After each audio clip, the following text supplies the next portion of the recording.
Welcome to Burning Bridges. I'm Holly. Hi, I'm Taylor.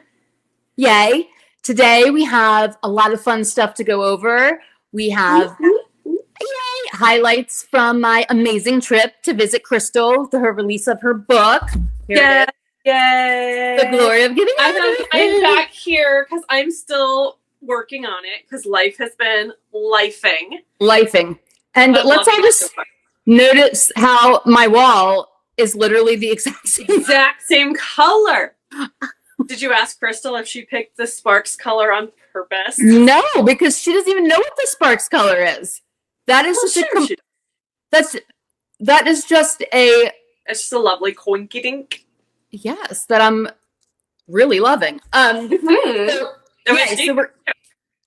we're going to be talking about that, and we're going to be talking about Sparkx Fly anniversary. Sparksiversary. 1 year. Woo! And then, of course, we have to talk about the Sparkx Fly, the song. The song that started it all, baby. The song that started it all. And then I'm going to have Taylor fill me in on the news that I missed while I was away, because things have been been a lot. Lots of things have been happening, and I've been adventuring all around California. So I have been adventuring. So let me just start with that. Let's just start with how great my trip was. So everyone, should we burn our candles first? Oh yeah. Yes. Let's burn a candle. One of us is always guaranteed to forget. And it's me. No, it's usually me. I have a candle. Yay. Week. I just got it off Etsy, but look, they're burning all the witches. If you aren't one, and it smells so heavenly. Does it smell like revenge? I don't know. It smells like strawberries and cream. Is that what revenge smells like? Maybe. It smells so good. And they sent a cute little match book, matching matches. Oh, that's so cute. I know. Yes. So I'm excited for my bedroom to smell like strawberries. I love that. Yeah. I love that. Okay, so we're burning. Okay, awesome. So do you want to do news first, or do you want to do your trip first? I'm gonna do my trip first because I can't hold it in. Trip is amazing. It was. Well, tell people where you went, because maybe not everybody knows. I went to Berkeley and San Francisco, and yep, and I got to hang out with Crystal, who wrote this book, and I went to 2 of her book launches, and then we toured around Berkeley and San Francisco for almost like 2 weeks. And it was great. We went all sightseeing. We talked, Swiftie talk. I have so many fun videos that I'm going to be posting of us just in the back of Ubers and all places just singing. Yes, super great. Other songs. Yes, and I know. I can't wait to post them. They are coming. I literally, when I landed back here Saturday morning at like 6 o'clock in the morning, I went to sleep and got up at 3 o'clock on Sunday. So you guys, that's how much fun I had. Crystal's amazing. I can't wait for you guys to read her book. I'm sending out all of the winners of the giveaway card, their prizes. Yay! I'm so excited for the people that won. It's so funny. I had that moment. I'm like, I win. But I didn't end up. I declined to. You don't enter. only because I already had bought it. So right. I know. I wanted to leave it open for other people. So absolutely. So, guys, it's so great. I cannot wait to do the book club with you all.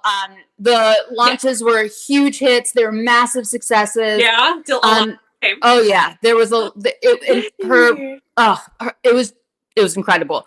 I'm going to get the link from her. There's a video of one of the she did like a TED talk kind of.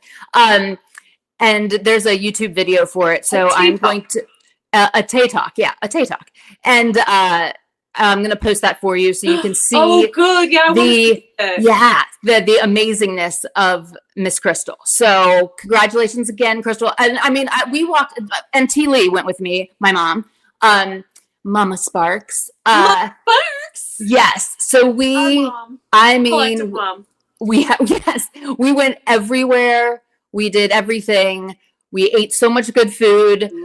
Did you walk across the Golden Gate Bridge? No, no. We looked at. Yeah, we looked at the Golden Gate Bridge and it was amazing. We looked at it from many different vantage points. We had the best time. We went all around. The Painted Ladies, the Full House. Well, I've already done the Painted Ladies. Okay. It was on our itinerary, but honestly, we did so much other stuff. Like we went all through Chinatown. We went all through the waterfront. We wandered. We found the best. Yeah, it was just really great. We really fell in love with Berkeley. Like Berkeley itself is so phenomenally gorgeous.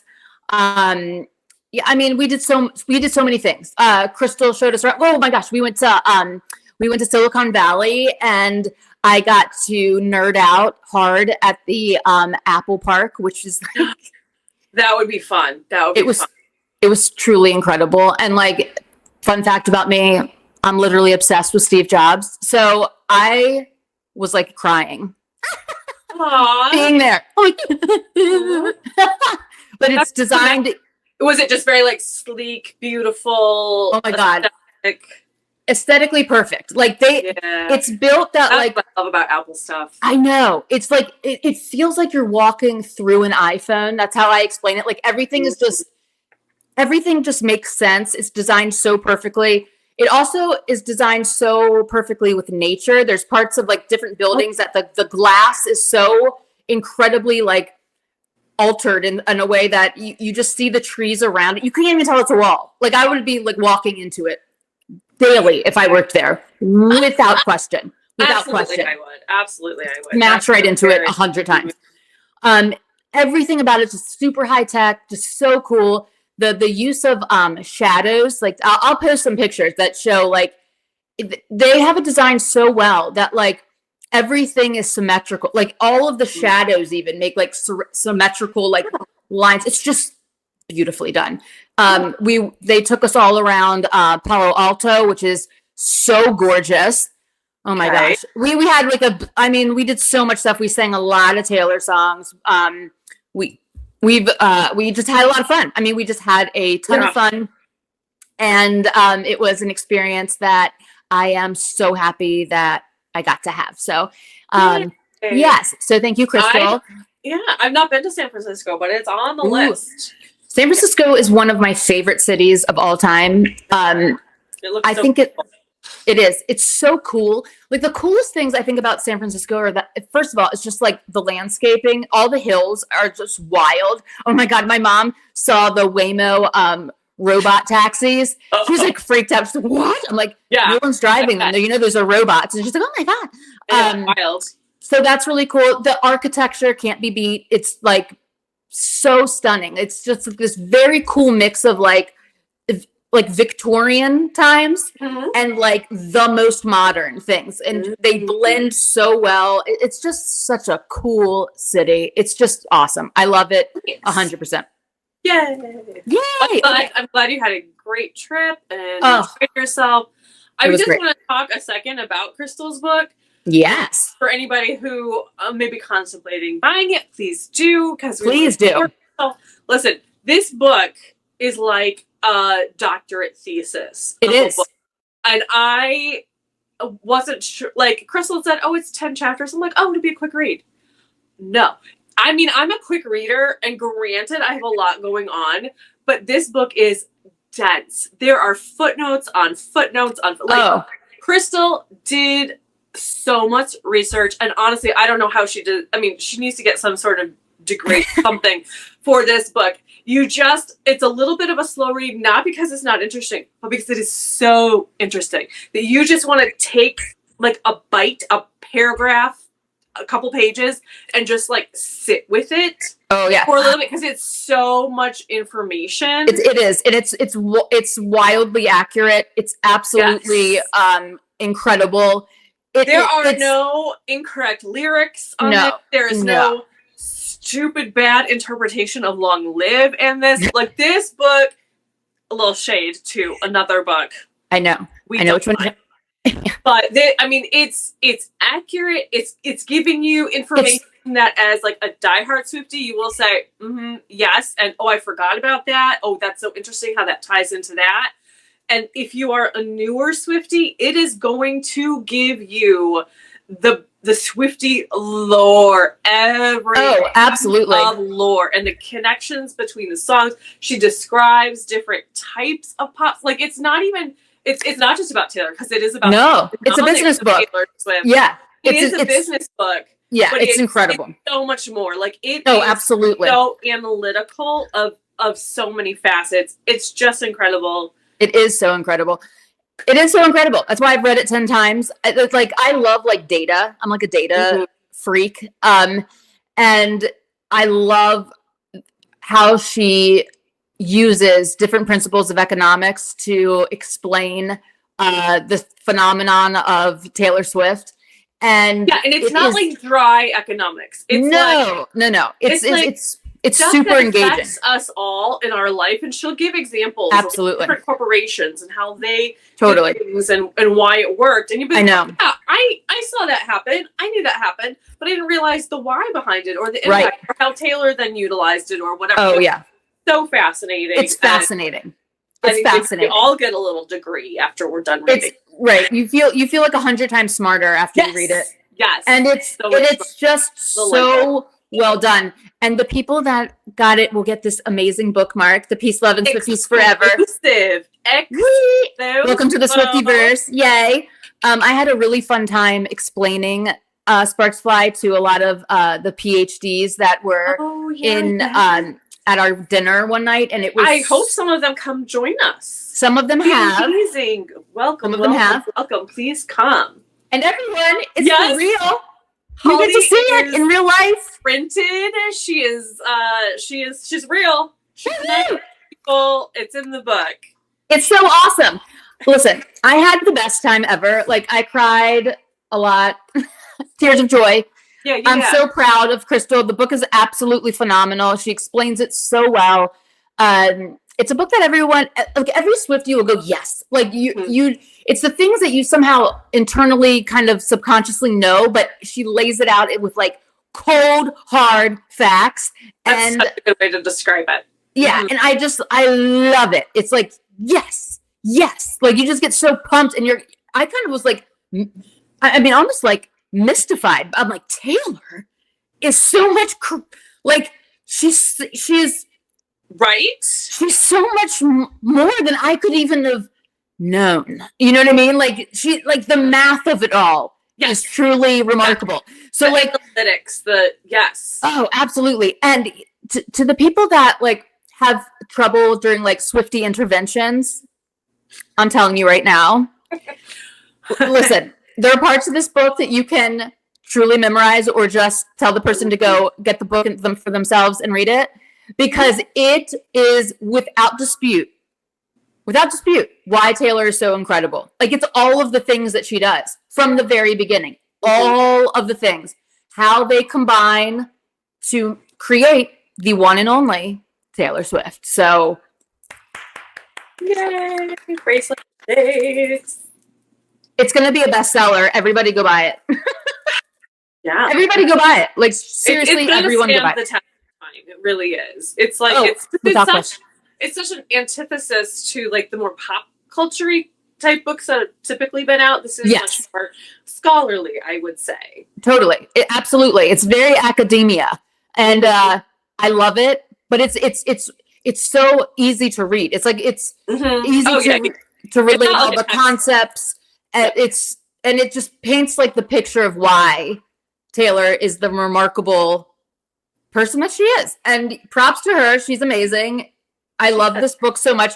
And as I said, like when I first read it, I said to Crystal, listen, I've read almost every single, if not every single book that's ever been put out about Taylor Swift, you know? And this was the first one that I was like truly like mesmerized. Now it might be because I'm like a data nerd. I don't know. It might be because I'm just a hardcore Swiftie who likes to know every single fact down to like the minute details of why things happen. But no matter what, like, as a Swiftie, I was so proud reading this book. I was like, yes, our girl is the queen. Like, she is. And she deserves everyone's respect, even if you're not a fan of her music, which, okay, fine. You should respect the business moves that she has without question. Without question, because if you don't, then you're just being foolish. Do you know what I'm saying? Like, it's proof. It's not even based on opinion.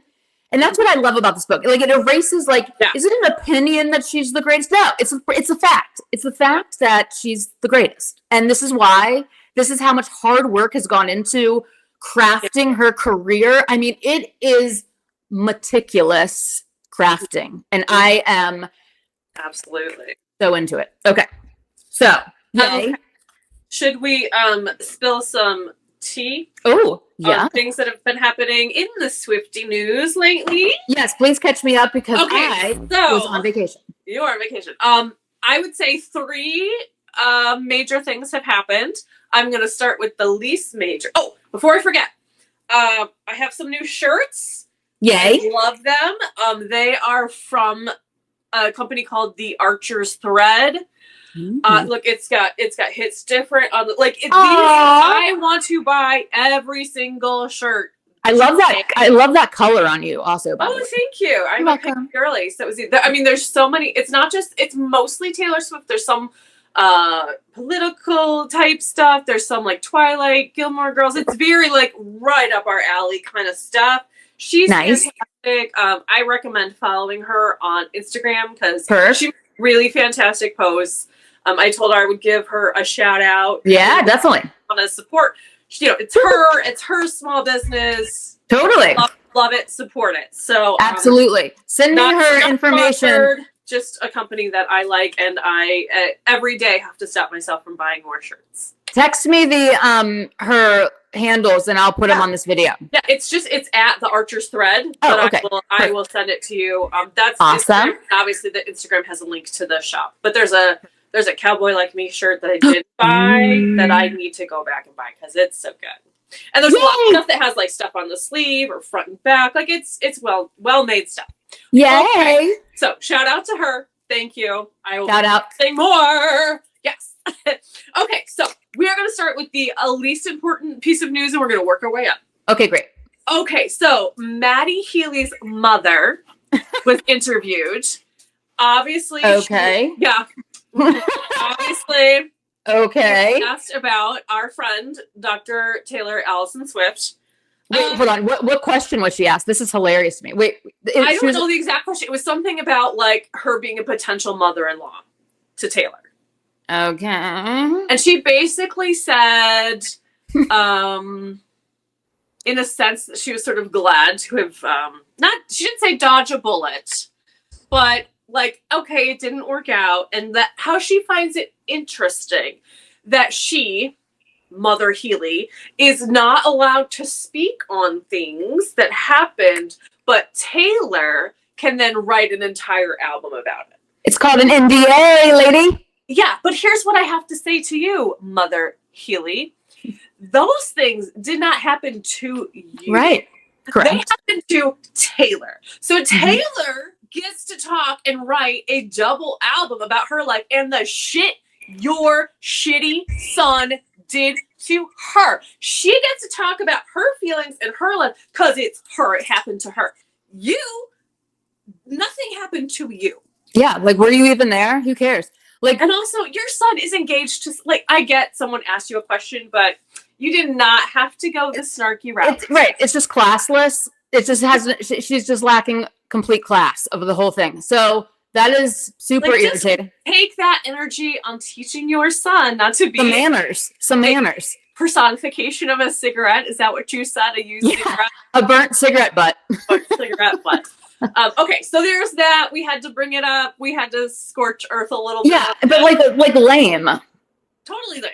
Totally also, lame. She got herself in the news. Points for our girl and her rock solid NDAs. Smart. See, this is why she has to do it. Hold on. I remember reading a while ago that Maddie Healy's parents are like, they're like TV stars in England. Yeah, they're some kind of famous of something in Yeah, but they're always England. They're always causing drama everywhere. Yeah. Like even like all of England doesn't like them. They're like always. I have heard the Jerry Springering it. Apple does not fall far from the tree. I don't from know the drama tree. Details. I could not tell you their names if you asked me, but I have heard that they are not popular figures. Yeah, and I'll tell you right now, the one thing she wishes more than anything was that Taylor Swift would be her daughter-in-law. I'll just tell you that straight up. And like, look at the fantastic relationship she has with Donna Kelsey, and then talk to me. You know, I mean, come on. Okay, so that was piece of news number 1. It's done. Piece of news number 2. Speaking of a Kelsey, we got some pictures. We got a post. I did see these.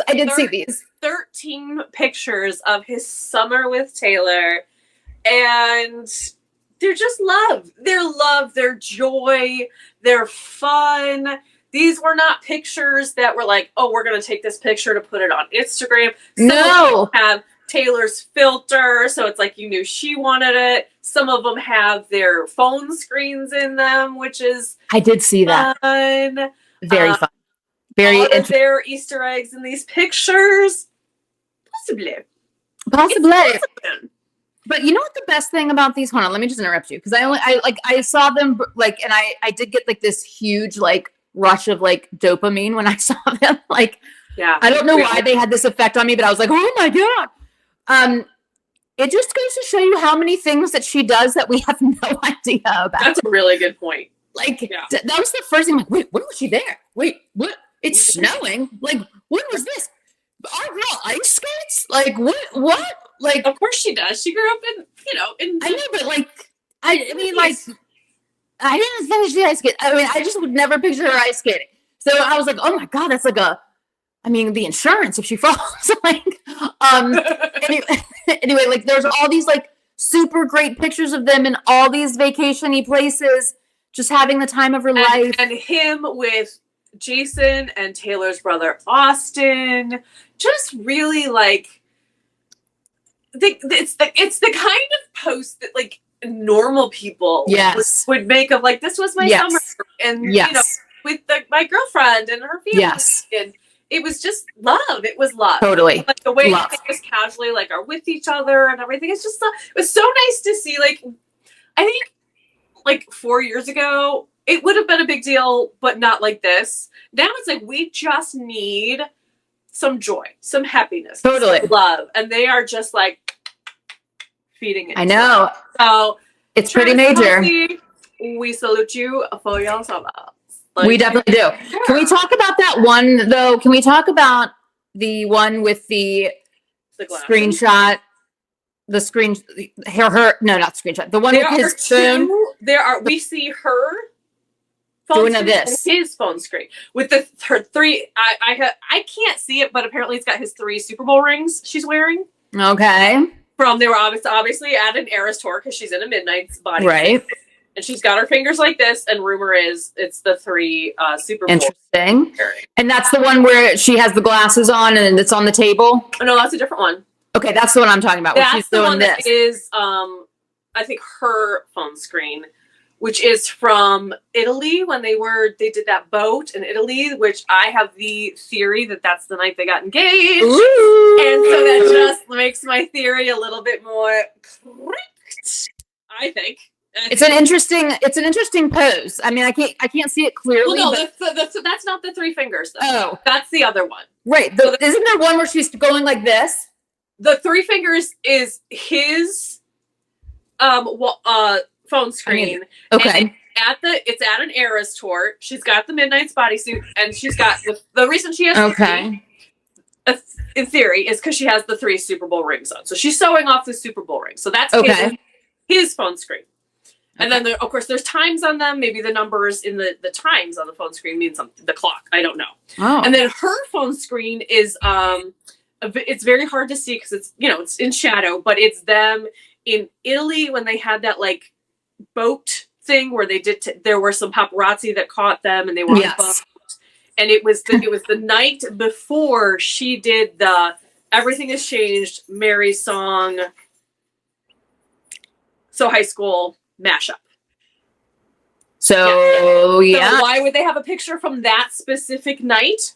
Because they got engaged that night. That's what if I was engaged, I would have a picture from that night on my phone. I would too. Absolutely. Oh my gosh, I hope that's correct. Me too. I mean, that would be so fun. Yes. So there are potential Easter eggs in this carousel. We were especially on high alert because let's move to biggest Swiftie news. Hold on, I'm sorry. Oh. It's this one that I'm talking about. Oh yeah, that's her phone screen, I think. Isn't it? I don't know, because I think it's next to him. Well, I guess that doesn't really mean anything, though. Is it the one where she's doing this? Do I see it as her doing 1, 2, because I see a whole hand. Oh, maybe she's got the whole hand, but she's got 3 rings. Who knows?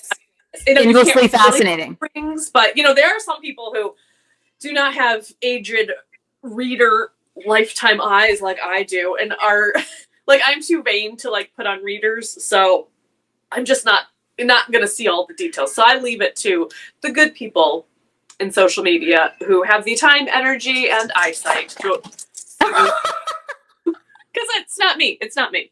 Fair enough. It's not gonna be me. I will do other things. Fair enough. Okay, so we're very excited. Let's go to number 1, where all Swifties, all the people in our community, on high alert. We're on high alert. I know. Because Tane, aka Taylor Nation, decided to get real posty. They were posting. Very. They did a post of Taylor Swift's 13,000th day on the planet, which, why? I know. But okay, we'll take it. We'll take it. We'll take that. And then, how many weeks after Taylor getting her masters back, we're doing listening parties for the first 6 albums? That's not Swift-spicious at all. No. Especially with the counting up. Right. So it's like, so we had debut at 1 p.m. All right, that's fine. We were like, that's exciting. We're not going to take too much into it. But then Fearless the next day at 2:00, and we went, wait a second. We see a pattern. This is something. We see a pattern. And so theories started flying through the Swiftiverse. And it kept going. We got Speak Now at 3:00. We got Red at 4:00. We got 1989 at 5:00. And then we're like, okay, so what's going to happen? Especially because the day after the Reputation at 6:00 was going to be, it is the 5th birthday, anniversary, or whatever, of Folklore. So then people are like going, okay, so how are they going to do this? Because we would have 1, 2, 3, 4, 5, 6, 5. And so some people thought it was going to go 1, 2, 3, 4, 5, 6, 5, 4, 3, 2, 1 somehow. And then we were going to get an announcement of TS12, an Eras documentary, of all her concerts being on a streaming service. Like, we had and all the pictures that they posted every day. So the Taylor Swift, the debut day, the Fearless day, whatever. All of those pictures were concert photos. And the colorings on them were a little strange. Like the Speak Now, she was wearing a purple dress, but the lighting made it look black. Ooh. So there was a lot of like suspicious stuff going on. So I thought these are all concerts. So here was my theory. I thought by the time we got to Reputation listening party at 6:00, that maybe at the end of that day or the end of the listening party, or maybe the next day, they would announce, Taylor's going to, all her concerts are now streaming on Disney Plus. Especially because I just had to cancel my Disney Plus. I thought, of course, this is when it's going to happen, right? Naturally. And then maybe then they'll start with Folklore, 5 years of Folklore or something, and then move up to something. So we didn't know what was going to happen. We were all kind of like, yay, Reputation listening party. What's going to happen next? And what happened was, so on the next day, Folklore, and they did a Folklore post, and they, instead of saying like 5-year anniversary, 5-year birthday, they said second 20-year or so, whatever 5-year, something that happens every 5 years is. I can't even pronounce it. Like instead of like centennial, centennial. And we were like, okay, that's an interesting word, Miss. Right. We know you like big words, but that's weird though. Okay. Yeah. So then there was that, and then I think it was the next day was the Travis post. So we're thinking, okay, so what are we doing here? Something's happening. Like there's a lot of posting going on. And then Taylor made a post. I'm like, so there's so much going. Oh, she made a post because the Happy Gilmore 2 premiere, which Travis is in. Right. And then nothing. But yeah, there was no announcements. That's as far. That's so hold on. So hold on. She skipped Reputation. No. We had the Reputation listening party. Okay. And then the next day was the Folklore section. Okay. Yes. Okay. And then the next day was the Travis post. And then the next day was the Happy Gilmore post. And then nothing since then. And we have the craziness with Madame Tussauds. Yes, there is the Madame Tussauds. Which I'm like 13 wax figures around the world. People have started posting. They've gone to see. Some of them look creepier than others. Yeah, I'm going to see the one in Florida. Ooh, okay. I don't think that has. It's the Reputation one. Yeah, I don't. Ooh, that's a good one. I don't think that has any relationship with. I don't either, but I just think it's interesting. It is interesting, but I don't think it's related. I don't think it's related either. I just find it interesting. Because it's one from each era. Okay, anyway, so let's go back to what's happening. Well, there's 13, which obviously makes sense, right? Yes. And it's the eras, so I get it makes sense, but we have to get past the everything is related and these people are involved and these people are involved and everybody.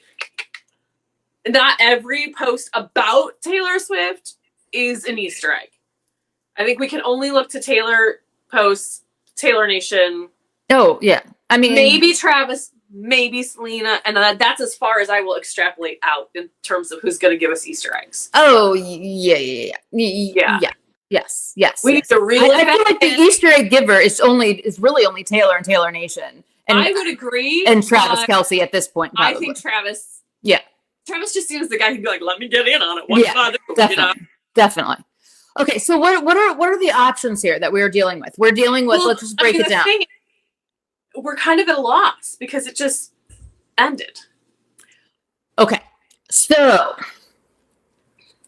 I'm just noodling this through real fast. It's a noodle because what was it? Just nothing? Was it just listening parties? Was it trying to get them on all these songs on the charts again? I mean, I don't know. Well, the great thing is that we do know that she always does everything for a reason. So absolutely. I would feel like the least possible thing is that it's just nothing. Do you know what I mean? I agree. I feel like she has to play this, it's just awkward in a way because it's like after Reputation and she owns everything. So is she going to have listening parties? The thing is that pick back up? Yeah, the numbers, if we had done, so we did Reputation at 6. Right. If we did A Lover at 7, like if you count up the midnights, so the new album would have been at midnight. Correct. If they were announcing TS12, like I really could have foreseen on that day, that 12th day, just like a Taylor Nation post would said like meet us at midnight with a link. And then at midnight, there's an announcement, the drop, whatever, of TS12. Like that was. She might still do that though. But it stopped the countdown, unless she's just not doing the 6, 7, 8, 9, 10, 11, and then on the 12th day. Well, she might just pick it back up though. Like she'll just pick the clock back up. Do you know what I mean? She could like be. I agree, but don't you think she would have done it by now? It's been a couple days. It's been 4 or 5 days. The 12th day would have been tomorrow, I think.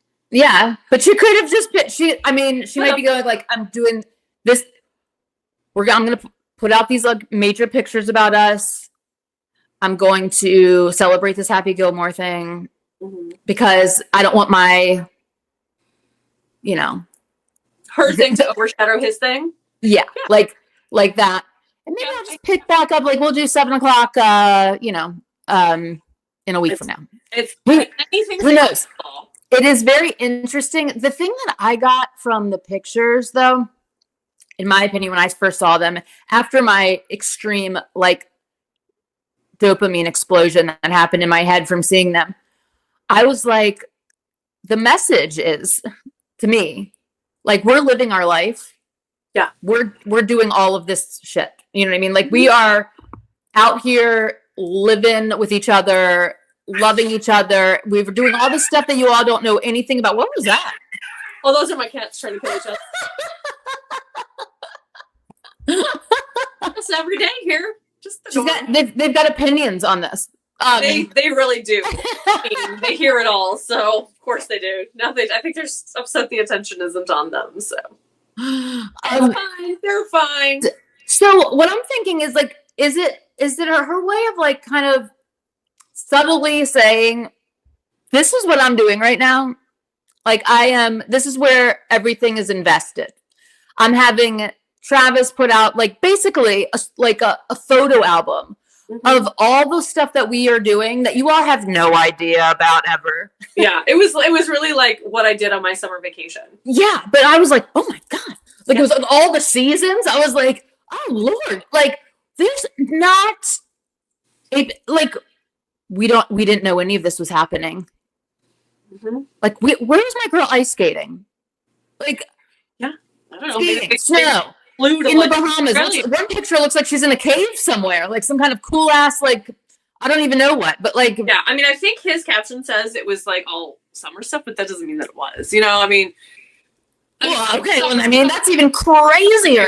If they're doing all that in one summer, can you imagine the amount of things that they've done for the last year? I mean, if you have endless money and a private, I would be everywhere. Absolutely. It's just always my point. Like, we know the least about her. Yeah. Like exactly. The least. We know a lot, but we know the least. It's fascinating. This part of the Taylor thing fascinates me because I think it's also like maybe a little like message. I mean, I don't know. Could it be? I mean, listen, it could be two things. It could either be like, I mean, it could be many things, but it could be like, we're going to put this out there so I can show you all how like close we are and how much like how our relationship is evolving. And then we're going to like hit you with a wedding album or like, I mean, we don't know. Or like we've been engaged forever. Or like we got married, you know, who knows? Or it's like, hey, this is what I'm doing. I just need you to know. This is what I'm up to. So calm down. I'm just having a lot of fun. I'm out in the wild. I mean, like, how joyful to see her so happy in these pictures. I know. I mean, that one post had like more pictures than I've ever seen with her and Joe together. I'm not comparing them.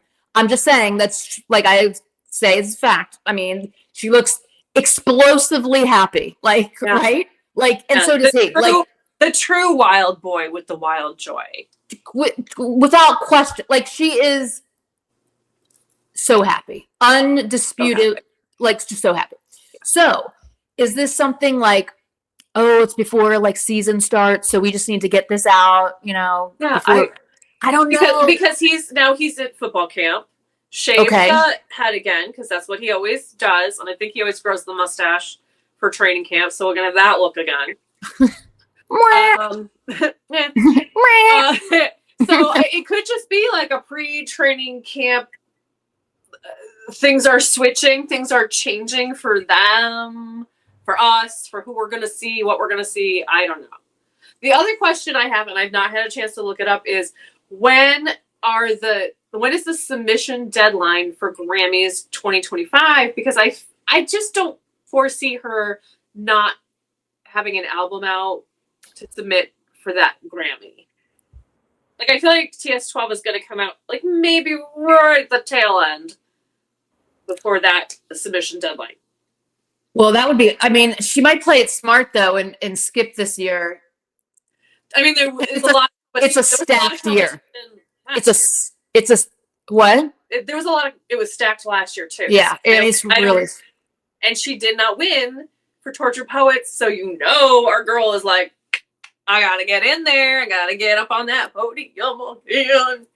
Well, I mean, she could do this. I mean, I don't know if this would count though. Would like a live album count for a Grammy? You know what? I think so, but I'm Would not sure. You know, I'm desperate for an acoustic section mashup live album. I think that would be really that would be smart. It would be very smart because it would still be like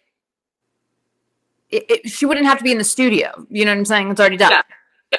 And fans would go insane, and it would be the number one album.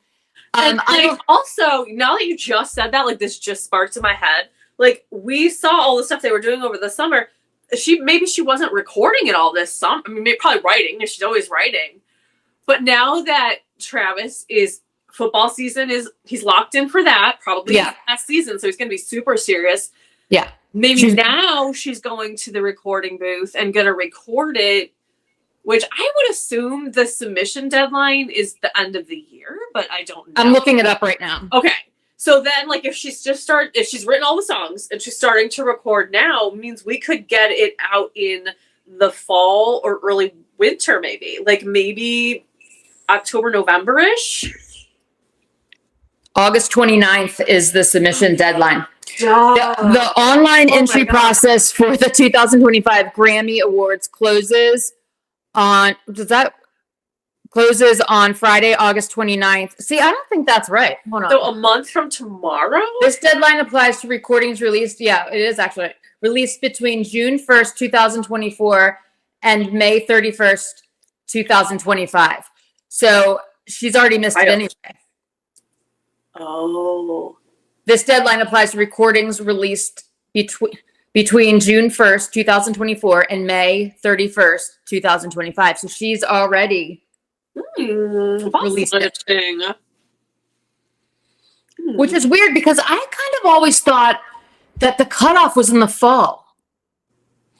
Yeah, I definitely thought it was towards the end of the year because it's like, you got to get the song of the summer in and you got to, like if it's for the year, you would think okay. Year. What I'm thinking about is in the fall, they have the first round voting is in the fall. So like whoever that makes sense. And then in November they say who actually won the nominations. Mm-hmm. So she's already missed it. Wow. But to me this was like, again, I think those pictures are double meaning. Like this is what I've been up to, guys.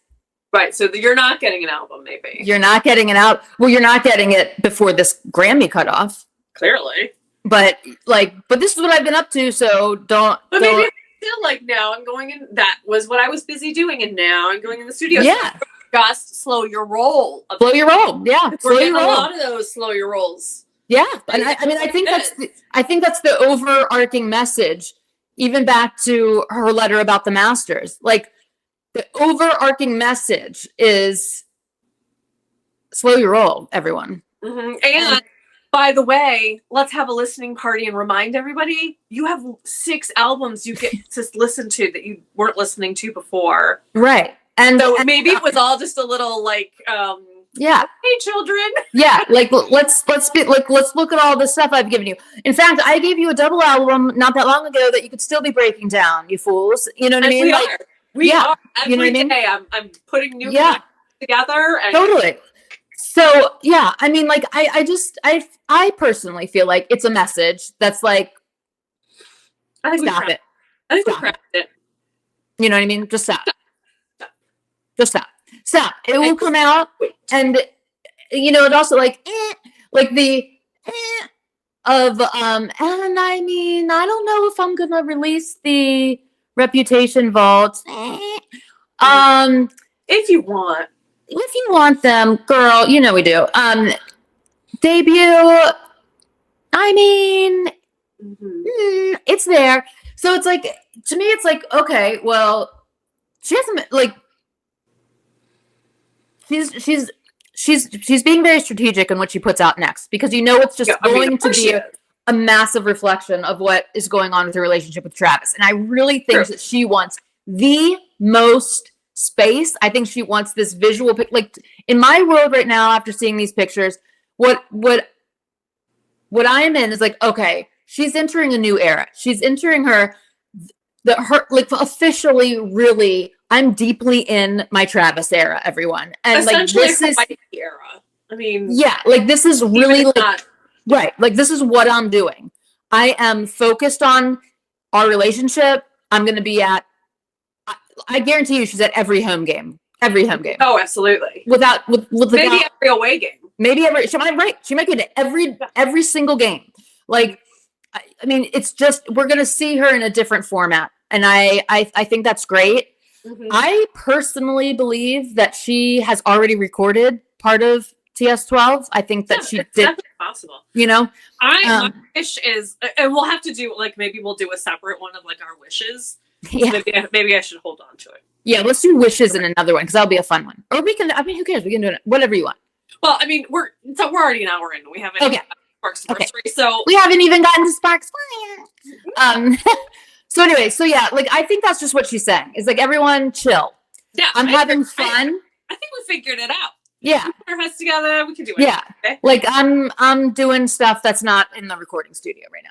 I'm living my best life, and we love that for her. Love. Support. Couldn't be happier. Like honestly, those pictures, that one where she's kicking her foot up and it's like snowing, looks like she's inside a snow globe. I'm like, I love this for her so much. And all week, like, here's what I think also, and then we'll wrap this up. Look it up. What song did he post with that carousel? Wow, there's a Taylor Nation post. Oh my God, what is it? Almost time to get lost in the memories. Wait. Oh, it's just an August is coming. That's what it is. It's just August is coming. We know the calendar. We know the calendar. That was stressful. That was stressful. That was very stressful. Because I was like, oh shit, here we go. Oh my god. Woo! Scratch everything I just said. She's in the light blue folklore dress. I didn't even watch the whole thing. I was so stressed I like got out of it. But okay. Woo! Okay. And I'm supposed to get like notifications when that happens, but yeah, I didn't get one either. Yeah, okay. So the caption says almost time to get lost in the memories, and then it's got a salt emoji and an air emoji, so it's absolutely just about the song. Yeah. This is where's my camera? This is that's the post. Love. That's it. That's the post. Love it. Absolutely love it. And what I was originally here for was I want to see what song he put with his post, because I don't remember. With the carousel, did he not put a song?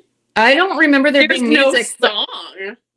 No, there's no music. That's a little strange, but I don't know. Like, I'm such a music girly that if there's a song that goes with my post, it's gonna be there, but maybe not for him. Well, he probably didn't want people to read into it like we're doing right now.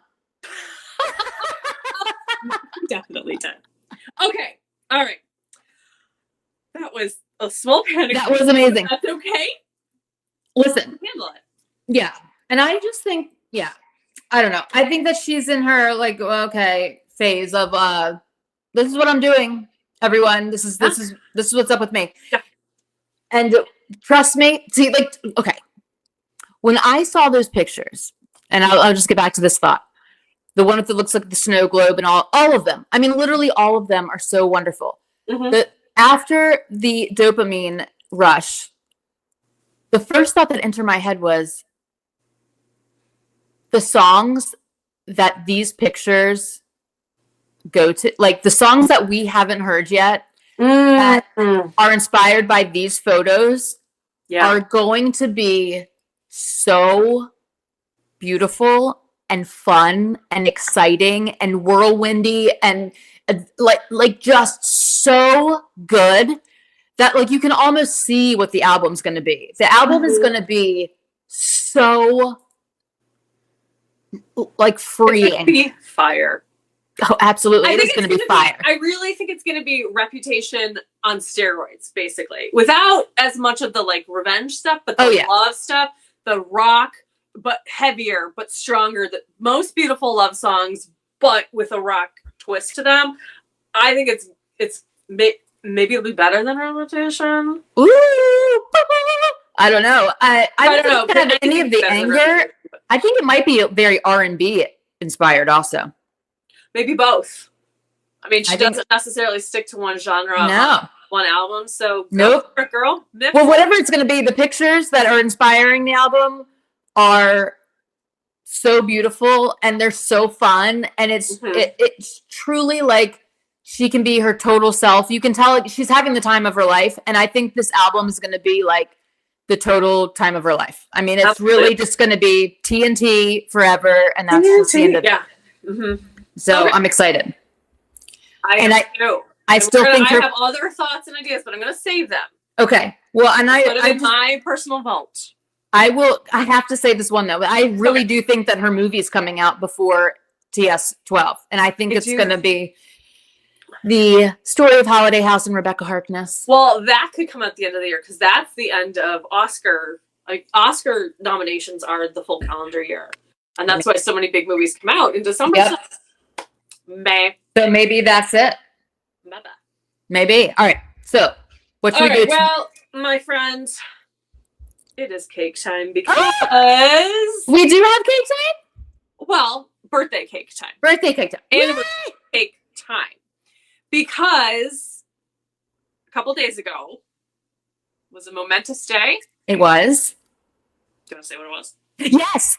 It's your announcement. I mean, it's your news. I know. Sparkx turned 1 year old. Like, it was our 1 year anniversary on July 25th. And I'm so proud of this app and the community. And it's been a wild run of a year. Trust me, it's been a doozy, but many highs, many lows. But more highs than lows. More highs than lows. And this next year is just going to be phenomenal because I have recovered from all of the craziness and have lots of fun stuff in store for you all. And I just wanted to thank everybody who's been a part of this community. You don't know how much it means to me. And it truly, you guys mean the world to me. And I can't believe it's been a year. I can't believe it's been a year. Yeah. Well, your sparklers wanted to send you some love. So I reached out. I'm going to start crying. I'm not prepared for this. I reached out and asked them to write a message to you. No. Read to you. I'm going to take these off so I can make sure I read them because again, it's old person eyes. Okay, so I have a few. Okay. So the first one is from the night.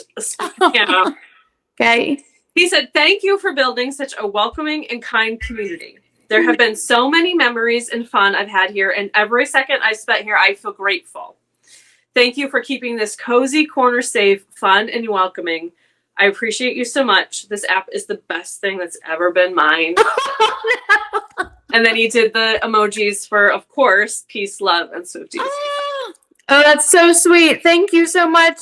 Speak meow. Oh, that's amazing. Oh, God, I'm crying. Okay. Next one is from Tolerate It. That's Holly. "I wanted to say thank you for being the one to create an amazing place for us sparklers. It's honestly one of my favorite corners of the internet I've ever been in. It's really nice to know that when I don't have anyone to talk to about Swiftie updates, new merch I've acquired, or general thoughts and feelings about Taylor's art, I can come on to here and everyone will not only listen, but appreciate my thoughts. Aww, it's like you're the invisible string tying us all together in one big, beautiful friendship. Whenever I post or comment on here, I'm immediately filled with a sense of excitement and belonging.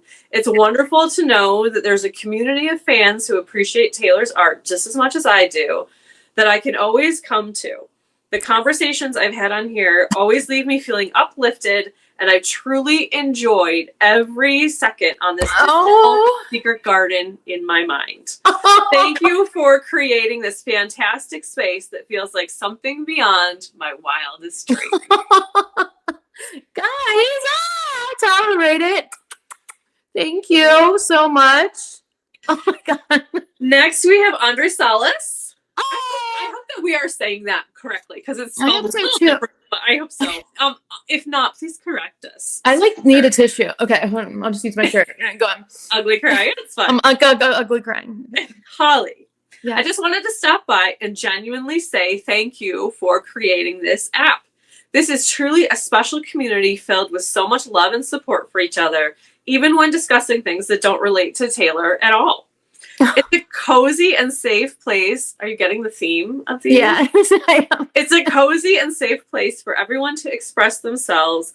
And I also really appreciate the fact that we can all have different preferences when it comes to Taylor's music, and everyone is always so respectful of each other's opinions.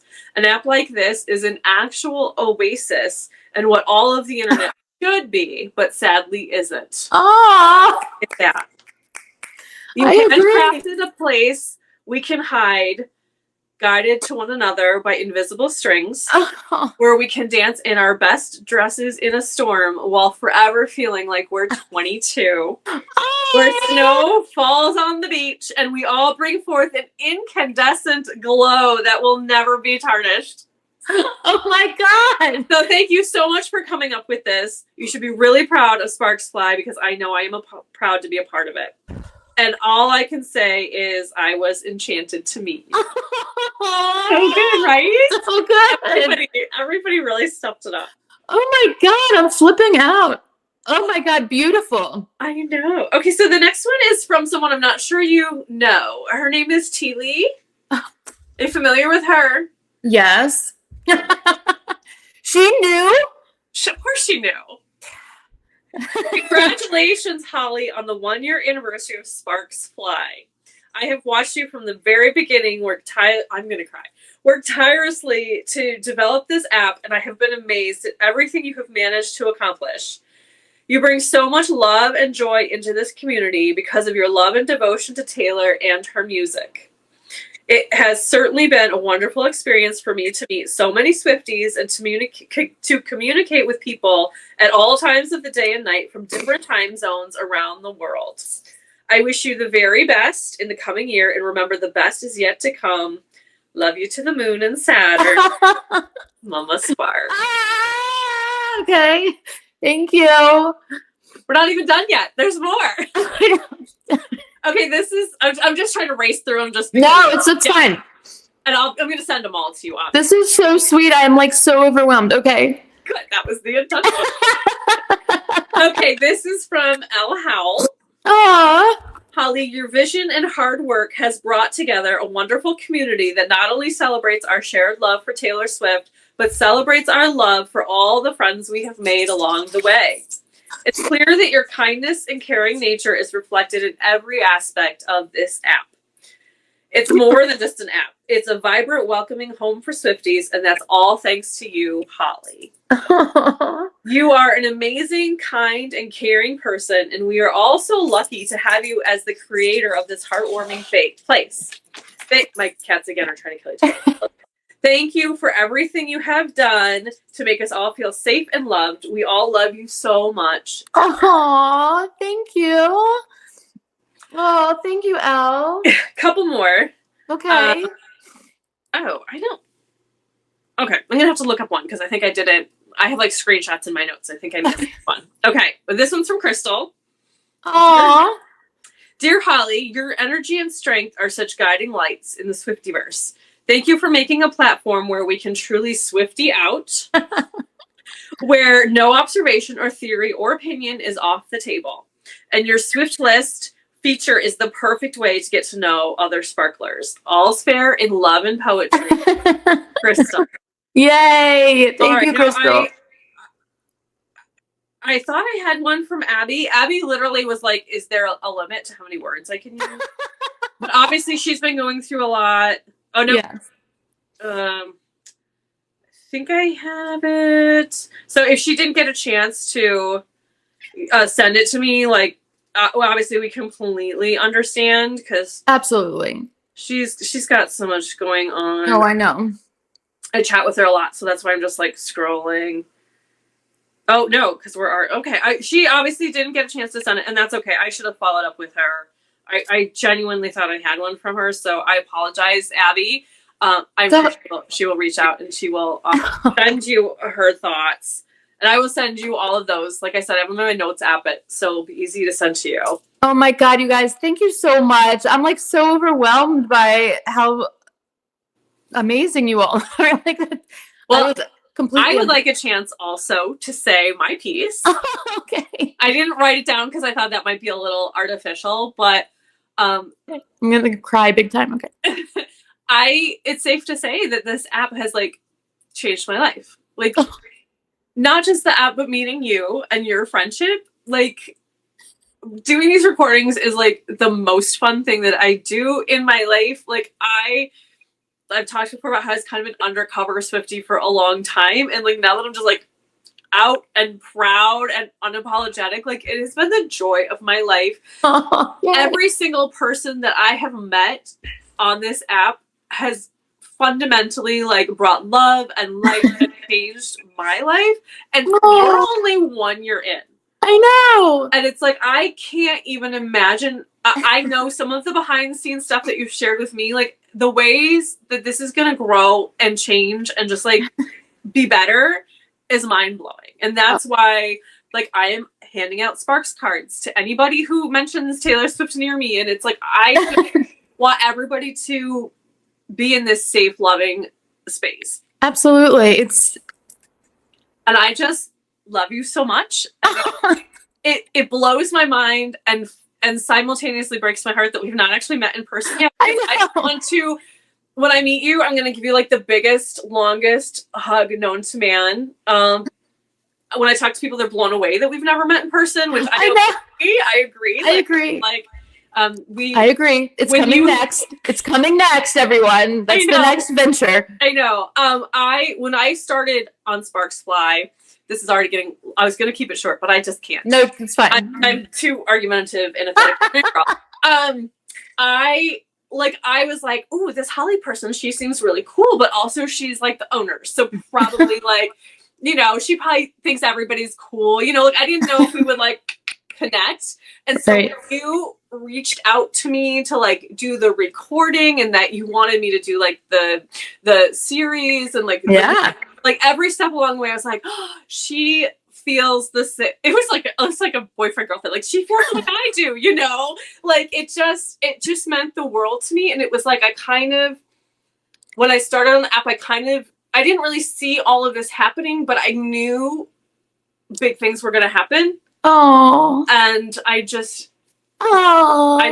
appreciate you seeing me and seeing like our bond and like everything. And just like the texts that we've sent each other. But I mean, there's a lot of like behind the scenes stuff that people don't know about or see. Yeah, and, for sure. I love every single second of it. So thank you so much. Exploding heart. Yeah, I don't know. Exploding heart. Thank you so much.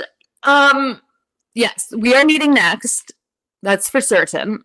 Seriously. Period. Yeah. Yeah. Hopefully in the fall. Yes. Yes. Thank you so much for all of your kind words. I almost like don't even like know what to say right now because the concept of Sparkx was always to have like a safe place where everyone can, be a Swiftie and Swiftie out and just have unapologetic joy and enthusiasm and love for the things that they love. You know what I mean? And it's sad that this was like there's no part of the internet where this is even created yet. Like besides here, like I don't like it blows my mind that like kindness is like I don't know it's like cringy now. Like, people just want to be like that. Edge has come back. Yeah, and all the gatekeeping and all the weirdness. Like let people be happy. You know what I mean? Let people think whatever they want about Easter eggs. I mean, it's part of the joy of being a Swiftie is the Easter eggs and coming up with them, and then seeing if it pans out. I mean, people might think we're crazy. I personally do not care. Do you know what I mean? Like it's fun. It's just fun. Yeah, it's super fun. Want to have fun. Yeah, and like I remember this one time, like this was like while I was still creating the app. I can't remember even who I was talking to, but they're like, so I'm like explaining this, like I am taking like every moment of my entire life to develop and create a entire social media platform just for Swifties and blah blah blah, and like everything's based on like going on and on and on and on.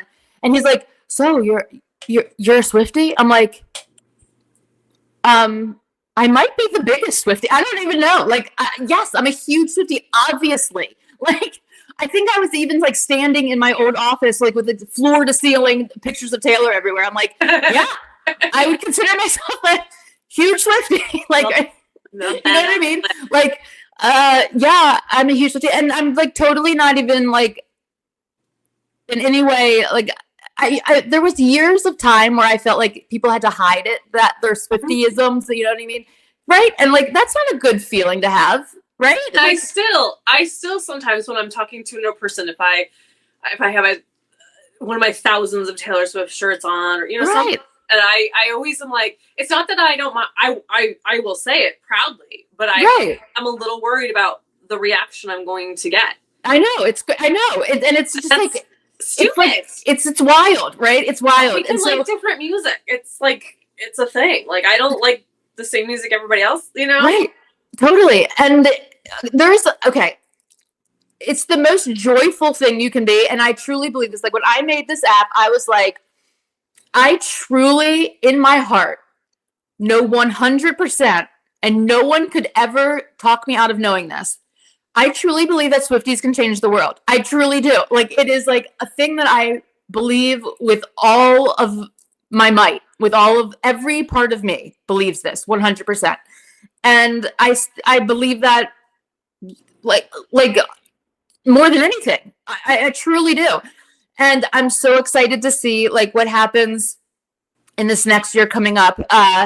Because we went through some hurdles first. Any new company or platform does, of course. Yes. It was unfortunate. Like the unfortunate part was like all of the, you know, all the traumas that happened back to back, which was like unexpected for sure. But you guys like the beauty of the Swiftiverse and of Sparkx Fly is that like I might not even be able to get this out. So sorry if I just start bawling, but that's okay. We've cried on here before. We'll cry again. That's what we're supposed to. We cry. Okay, yeah, I cry. Okay, so the concept of Sparkx was a safe place, like a refuge. You know what I mean, from the harshness of like the world and all of this. And let me tell you, when those traumas started happening to me, and Sparkx literally became like my safe space. Yeah. I was completely blown away by it. I'm like, it works. Like, this is it's my safe space. I can't believe this. And then when I would hear other people's stories about how it's their safe space, like, listen, I mean, I would be overwhelmed. I'm still overwhelmed. Anytime I think about it, I just start bawling because it's truly the most beautiful thing that I've ever seen, honestly. And I'm so grateful, and I'm like so committed to, you know, making Sparkx like the greatest place in the world. And I know that I can do that with you all. You know what I mean? Like, no, you can't do it alone. You know, you can't do it by yourself. And so all of you are like such huge parts of Sparkx Fly. Like it's not like it. All of us create it. You know what I mean? Yeah. Oh yeah. But it should never go unmentioned. Like, if people don't know, like, you have another full-time job. You have like, other things going on in your life. Yeah, I do. And so the sacrifices that you have made that I bet you don't even talk about. Oh, like, yeah. No, like, people don't even know, except maybe like your mom and Todders. Like, yeah. To even just get it live. Yeah.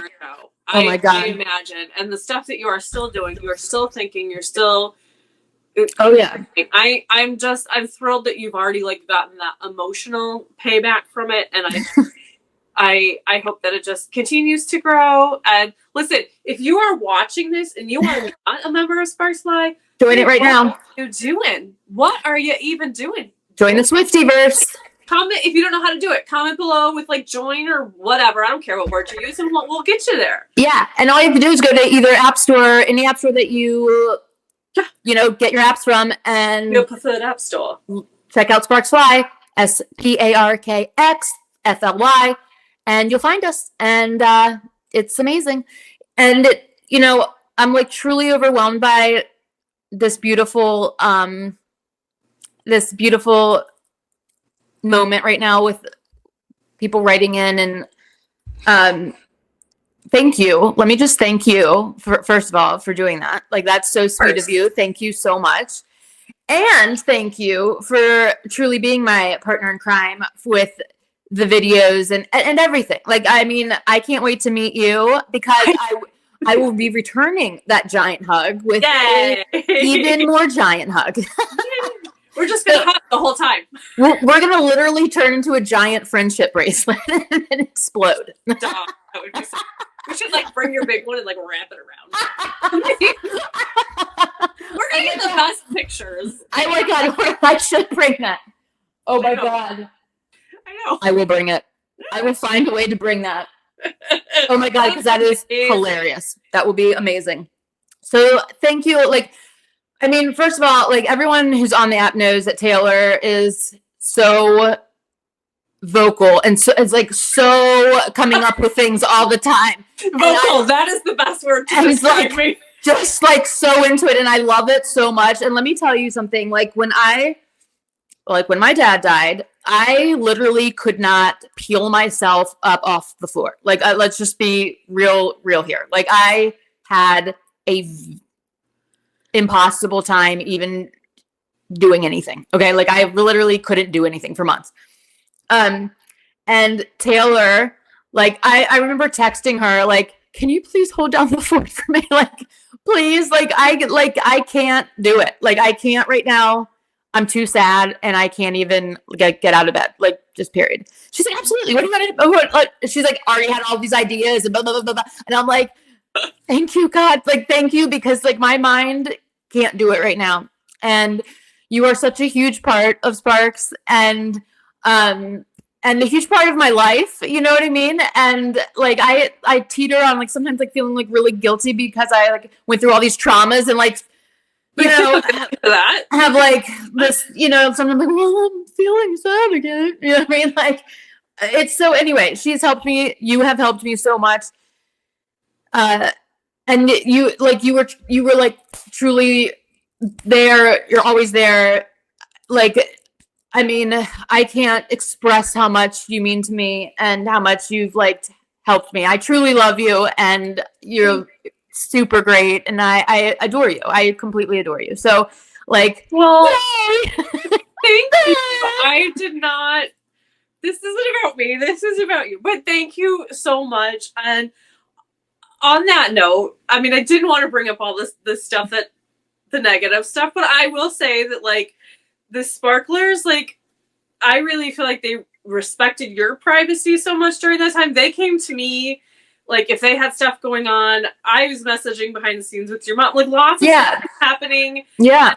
I just appreciated so much that they respected you to give you your space, or they weren't sure, if they wanted to know how you were doing, they would ask me. I just thought that is such the mark of good people, is that they were not putting their shit on you when you were deep in the shit yourself, Right. Yeah.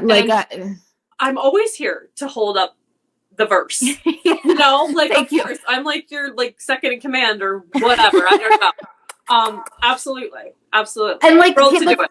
The thing is also it's well, there's been another tragedy. You know what I mean? I kept I'm oh my God, why is all this happening right now? I'm I have I'm supposed to be doing all this stuff, and I literally can do nothing. Yeah. And I felt extremely guilty about it because I had walls with maps and calendars and timelines and all this stuff.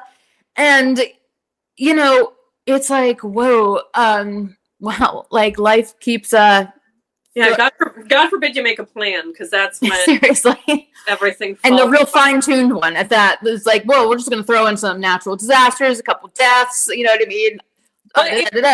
Sandwiched in between that, you got the Rep Gold bodysuit. So I did get that. So that was yay. And yes. long story short, I survived. Yes, but that shirt.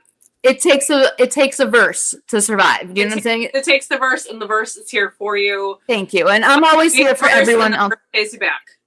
Aw, I love you guys. And I'm always here for all of you. This has like been like, man, I mean, what a great moment.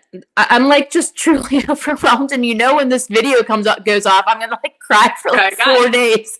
I'm gonna be like, oh. So I can't. Oh my gosh. I love you all. And I mean, I don't even know if we can get to the song. I think we can. Oh, we can. Okay. So I mean, it's only one song, and it's got a lot to it, but it's not a tortured poet song. Like, it's not. No, there's not a lot of like stuff necessarily to unpack. Hold on, I need to say one. I really need to say one more thing else. Okay. Thank you guys for being very patient with me. Like, I know that sometimes it's like, oh, all my pictures are going to be up, blah, blah, blah. But like so much goes on that like it's taken me an immense amount of time to like even have the energy to like truly be functional fully in like in a day. Again, if I had a private jet, like that's like I'm starting an organizing company with my friend. Like that, if I was there, boom, we'd be doing the stuff. Or you could just sit there and tell me where you want stuff, and I would do. I wish I could. You know, if anybody has a way to like transport, but seriously, Holly, if anybody like says anything to you, like, oh, I thought you were going to get this. They don't, but I'm just saying. Send them to me because that's ridiculous. They don't, but I do it to myself. Like, yeah, I know, I get it. I do it to me. Like, I do it to me. No one has ever done that on Sparks to me, but like, I do it to me. I'm like, oh my God, you know what I mean? And it's like, well, I have about like, you know, like, it's just, I'm finally feeling like on like really good ground. Yeah, above water. Like I finally feel like every day is not going to be a Herculean like Leon task to just get through it. Do you know what I mean? Yeah. Oh, I totally know. Like, yeah. I'm not obviously not thankful for the experience of my mom dying, but it gave me the experience to like help you through and to be able to say like, oh, this day's coming. Yeah. Yeah. Yourself, yeah. You know? Which helps so much because like, let me tell you something, like Father's Day, I was like completely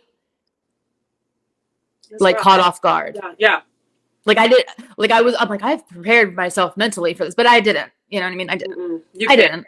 You can't really, but you can try to like plan some things and just always keep in mind, and not just you, but anybody who is watching this. I think the most important lesson I've learned in the many, many things I've gone through in my life, Elder Swiftie, recovery, healing, none of it is a straight line. No, and it's not. You will take a few steps back. You will think you are doing okay, and then something will hit you out of the blue, and that's okay. That doesn't mean that the recovery, that the healing, that the work you've done up to that point doesn't count. It still counts. Give yourself grace. Take that, whatever hits you out of the blue, work through it, and then keep moving. Yeah, absolutely. Only way over it is through it. Yeah, and that is unfortunately the truth. You know what I mean? And I decided like pretty early on that I was gonna be like, I'm gonna be pretty open about my like grief journey, because as I was in it, like both with my grandfather and with my father, I was like, you know what's weird is that no one really talks about grief correctly, and they also try to like hide it in this weird like it's like taboo or something. So I'm just gonna like just be really out and open with it. Like every day sucks. Sorry guys, like I'm like I can't even like do anything at all. Yeah, but you know, like it helps people feel like in the messages that I've gotten back, like thank you, because like I was beginning to feel like, you know, oh, you know, your time's up for grief. You know, people are doing that whole thing. And it's like, no, you're still not over that. Like, no, I'm never gonna get over it, bitch. Right? I'm never going to be over it. So let's just start with that. But you know, like all these weird timelines that people have. Anyway, so like I decided, you know, I just think I just want to just be like really open about it, because this is a safe space, and because this is a place where I want people to feel like they can be honest about their life. Because I mean, I feel like there's very few places you can truly just speak what's on your mind. You know, you can speak now. Yeah.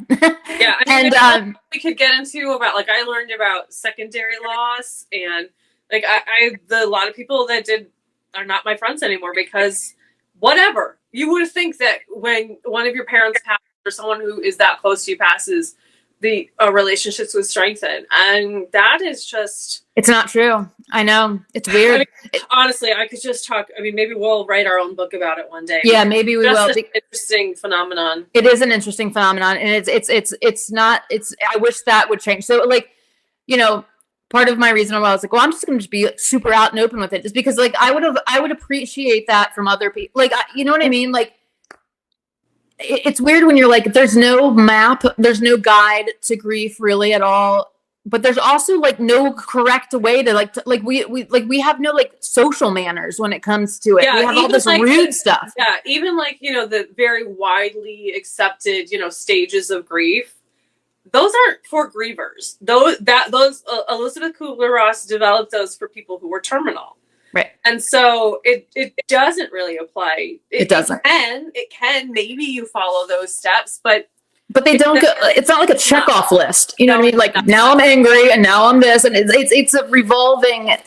It's a circle of every day you go through all this stuff. Yeah. And so I hope that in somehow my trauma has helped other people identify that they don't have to be on some kind of like wacky timeline that somebody told you, or like so-and-so's friend so-and-so said that, you know, you've got 6 weeks. You know what I mean? Like, you know, so anyway, I hope. And of course, as with everything else in this country, like, we don't get the bereavement time that we should have. Oh, I know. There's so much so. And so all of that to say, yeah. if you have something that you are trying to process, I don't care if it just happened. I don't care if it happened 20 years ago. Yeah. Reach out to me. Reach out. We're here. We're here. We are here. We are here. And you're not alone ever. You're not alone. Like, you are a part in your life of the Swiftiverse. What? I said, especially with me in your life, because I'm just going to keep bugging you. I don't go anywhere. Stop. You don't bug people. I mean, you're like, only been a year. You don't know. Oh my God. Stop it. Listen, I adore you. Thank you for doing this. It means like the world to me. Like, honestly, like I'm overwhelmed. It is the very least, and I knew when I came up with the idea, I knew that everybody would jump to want to say stuff, and they did, you know. I gave people a deadline because I didn't know exactly when we were going to record this, and so I do think that's part of, I mean, I could have gotten more, you know. So people really want to always express to you how thankful they are. Oh, that means so much. So special, yeah. Thank you. Thank you, Sparklers. I love you. I love all of you so much.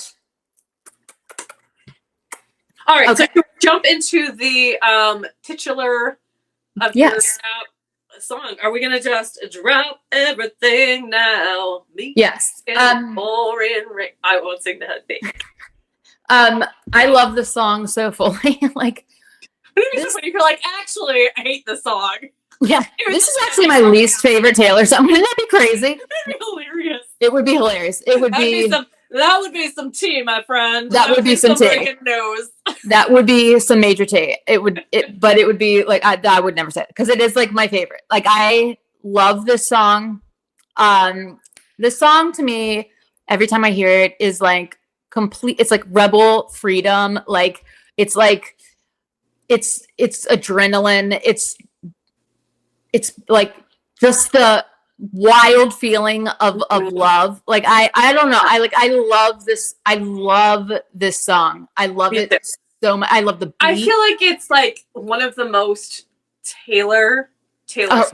Totally. It's not like her greatest hits. It's got The Rain, you know, Kiss Me in the Rain, especially if, like, which P.S. she wrote this like early. This was supposed to be Fearless originally. Yep. So she wrote this like even younger than Speaking. Oh yeah, definitely. But it's got, you know, Risking It All for Love. Like, totally.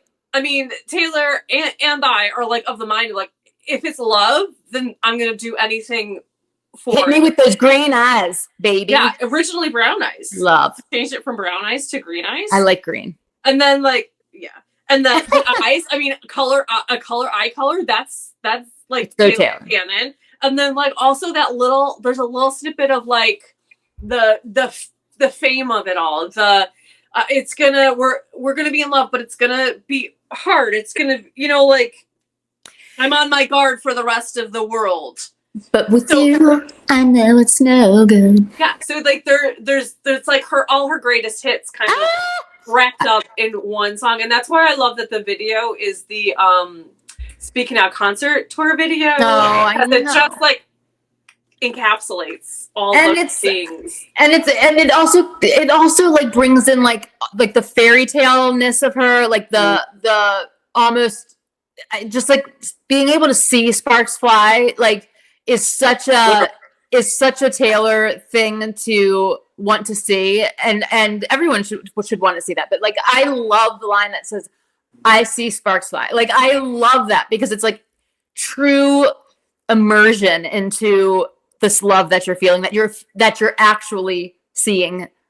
Yeah, and fireworks, basically. When she wrote, like, she wasn't in love with it. Like, this is about like a crush. Like, yeah. I mean, we think that it's about this Jake Owen guy who I don't even know who. I mean, he's a singer. I don't know, a country singer, I'm assuming. Who has, I had to look it up, has hazel eyes, by the way. So I can understand how she was like brown eyes, green eyes. Oh, I have hazel eyes. Green eyes. I do too. Yay. All the best people too, darling. But it's like, you can't really say hazel eyes because it's two syllables. And also like, sometimes when you're like looking at somebody with hazel, like you can't always tell. So I think it's funny that it changed from brown to green. But green also sounds better with the word eyes, I feel like, and how she sings it. Green eyes, baby. Like brown eyes, but they would be like a weird consonant thing. Mm-hmm. So it's like this was not a song she wrote when she was in love. This was, again, like dreaming of what it could be. Totally. This is like her most ideal, like she's so idyllic. Like she like this is how she wants, this is like the setup for how she wants love, how she thinks love should be. You know what I mean? It should be drop everything now, meet me in the pouring rain. The way you move is like a full rainstorm. Like you are gonna come in and you're gonna like rock. You destroy, basically. I mean, a rainstorm isn't like destructive necessarily, but a full-on rainstorm. Oh, totally. Like it will leave like marks in the ground. Like, and I'm a house of cards. I'm weak. I'm nothing. You could totally. I'm just gonna. It's basically like you're gonna destroy me, but I am gonna enjoy every second of the destruction. Absolutely. It's very like, if I get electrified or if I get burned, at least I was electrified. Yes. This is her first like setup of the ideal world that she thinks love should be. Like, this is her setting her parameters of like, this is how love is in my head. And it is like full blown, heart stopping, like storybook written, like otherworldly. This is what I want to feel. Yeah. And like, that's how she's like compared. Like everything is, well, it's either, was it all of this or what, but where's the proof? Do you know what I'm saying? Like you told me you love me, but where's the proof? And it's like, you could really feel like she kind of settled for less than that, especially as she got a little bit older and, dealt with all this other crap. I think she would like, just find somebody who will love me. Well, see, like, okay, listen, I think that the TS12 is going to be a whole album of Spark Flies. Like, I agree. Like an entire album. Every song is going to be like a Sparkx Fly or But Daddy I Love It. Like anthem-y, amazing, just like high vibration. So much referential. I mean, she's always self-referential, but I think she's going to go back to songs like Sparkx Fly. And totally. Like, these songs where she was imagining what love would be. Oh, yeah. Which she kind of did with But Daddy I Love Him. Like that's very like that's literally what she said, like right before she walked into the room and wrote You Belong With Me, right? Yeah.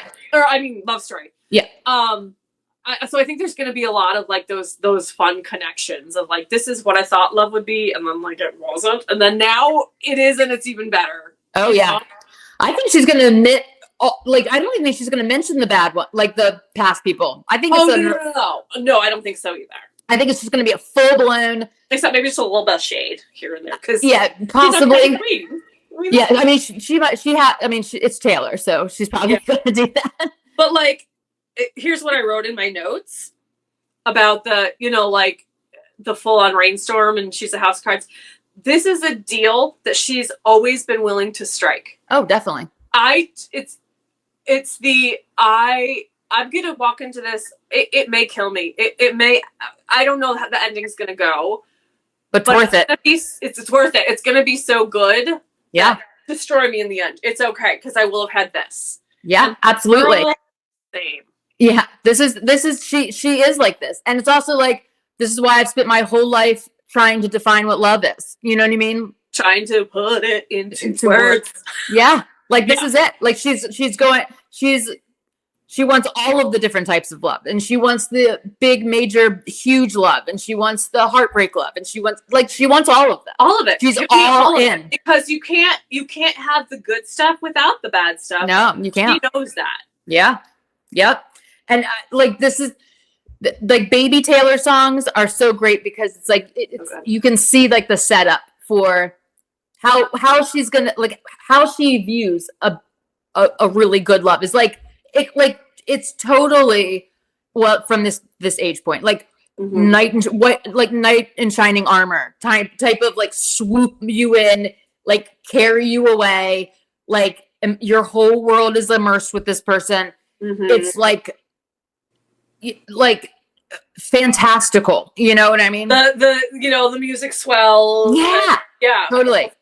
I want to talk for a second about The Rain, and actually, I just want to give a shout out to Speak Me Out, who is our number one fan. He will watch this on several different his phone, his tablet, whatever. Ah, bless you. Now he specifically asked me to talk about The Rain, especially in Fearless, but this song counts too. Yeah, definitely. As a fellow Rain lover, I want to talk about my theory, and then okay. I mean, I don't know if you'll agree or not, but okay. So I understand I'm older than Taylor Swift. I was Taylor first. Thank you very much. But when I was in high school, there were these posters. It was very popular at the time. They were black and white. They were just random people. They weren't models or anything. It was just photography. And they would be kissing in the rain. I had them all over my wall. I would have okay. But I would have them all over my wall. And it was and also if you think about movies of the time, oh yeah, 90s, like Four Weddings and a Funeral, and she's in the they're in Kissing in the Rain. Yeah. Was sold to us as the most romantic thing. And I think it's the idea of it and why it's so romantic is because it's you don't care about anything else happening around you. You are just in it with that person in that moment, in that kiss, in that, whatever. Yeah. I can't say I've ever actually kissed someone in the rain, so I don't know. Which that's just because I have tended to date shitty guys, but wah, wah. Wah, wah. Or a guy who's always carries an umbrella. I mean, I don't know. But see that yes, but then you would let the umbrella would drop. Yeah, umbrella would drop because all you're focused on is you need to have both hands on each other. You can't be holding an umbrella and that huge romantic moment, Holly. You can't. But I was just saying that could be a reason why, under an umbrella, does that count? I don't know. It doesn't. I mean, you know what? It really could, especially if it was a very heavy rain downpour, and so you're just cocooned with your lover underneath that, and the rain is let the rain pour down. I think that I agree, and I also think that rain, in movies, love scenes in rain. Mm-hmm. I mean, I also think it just symbolizes there's we'll persevere through anything. There's all this negative stuff, doom or whatever it is, but we fought for it and we're kissing in the rain. The rain is the opposite. It's usually in those movies, it's they broke up or something happened and then they get back together and it's raining together. You know what I mean? And they kiss in the rain and it's see all that bad stuff that it doesn't even matter to us because our love makes it through any type of weather. Yeah. Right? I mean, personally, as a Chicagoan, like that would be more if you were in like a blizzard, but because that would be the weather to really like make it through. But, and the funny thing about that I always think about with Fearless is, kiss you in the pouring rain or in the pouring rain in my best dress. Oh, I know. I love it. I can attest to you because I did go out and frolic in the rain with a friend in college, and we were it was like right before Easter, and so she was wearing her Easter dress. Aww. And it shrunk from the rain. So it really did ruin her dress. And so I think of that like in your best dress, your most expensive dress, the rain really could ruin it. It could. But you're willing to say, sorry, And those devastating puddles, like mud puddles. I mean, willing to throw it all. Because fashion, again, love is over everything. It's over fashion. It's over weather. It's over time, circumstances, love. And also, she likes love to be tested. Like, she does like love to be tested. Like, prove it. You know what I mean? Like, dance with me in my best dress in the rain. You know what I mean? Mm-hmm. Like, and dance in the kitchen. There's a lot of like, prove this scene to me. You know what I mean? Like, and I mean, come on, The Notebook has one of the best. Great point. Kissing in the rain. If you're a bird, I'm a bird. Mm-hmm. It's my favorite movie. Everyone, The Notebook, my favorite movie. It took me a while to get there because I hated the book, but I love the movie. I love the movie. So I mean, I just think that it's just, you're right. Like a lot of the kissing in the rain, it's like fed to us via, I feel like Hollywood. Do you know what I mean? There's like this, of course, because it's dramatic and it looks dramatic on the screen. You know what I mean? Like it looks great. She wrote this when she was 16. Yeah. And I mean, she doesn't have a fully developed sense. Right. She's like, he's looking at relationships. Kiss me after that divorce goes through, or like, you know what I mean? Right. Kiss me after this, like, I mean, whatever. We're both sitting on our phone in bed, it's not there. It's not. She just has the highlight reel in her head. Totally. And we all do, and we even more so do now with social media. But definitely, that's a whole other conversation. Yay. Yeah. So, okay, one of my other favorite lines. My mind forgets to remind me that you're a bad idea. That's fucking genius. I know, because it's so true. It's so true. It's so true. Again, having dated many shitty men, my mind has forgotten to remind me that these people are bad ideas. Yeah, because they're so fun. Like, this song reminds me very much of my high school boyfriend. And he was like, he was endless fun. Endless fun. But the other side of that endless fun is like a rip-roaring pain in the ass and very reckless. Like reckless. Yeah. He was reckless. Like and reckless with people running? Yeah, oh yeah. Like he was really reckless in every capacity with people's, but like I knew that about him. It was part of the spark that I had for him. Was like the allure. It was part of the allure. You know what I mean? And I mean, I will say that my high school boyfriend, the one that I'm thinking of in particular, literally I could I remember to this day the moment I met him. I remember the exact moment, like, and it's like clear as a bell to me, and it's because it was just like it was like instant fire. You know what I mean? Yeah. Like I will never, like, now that I know you, I can't not know you. You know what I mean? Now that I know that you exist, I can't not know that you exist. And like, I know that everything about you is probably gonna like be very detrimental to everything about me, but it's going to be absolutely worth it. And it's almost like I don't even have any control over saying, don't do it. I don't like nothing in me allows me to even say like, why don't you just like sit and think this through? Like it was so spontaneous. Oh yeah. It was like instant, spontaneous, and like like it was and lasted for a very long time. You know what I mean? Like it was a roller coaster of crazy, but also fun.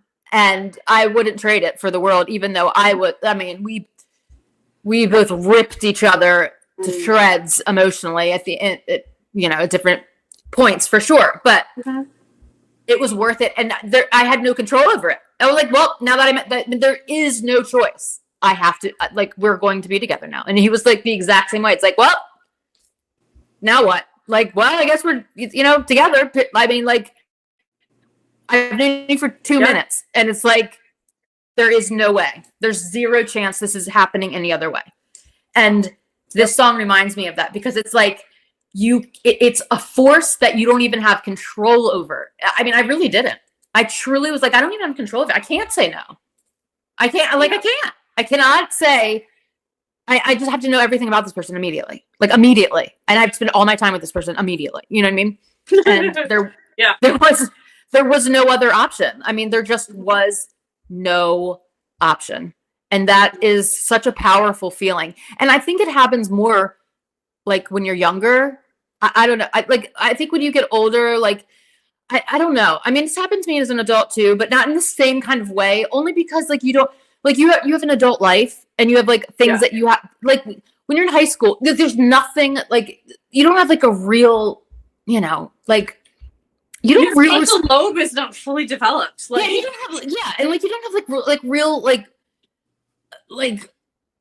I don't know what the words are. You don't have real responsibilities that are like set in stone. You know what I mean? Like, right. But also like that frontal lobe. So the last thing to develop is your frontal lobe. Yeah.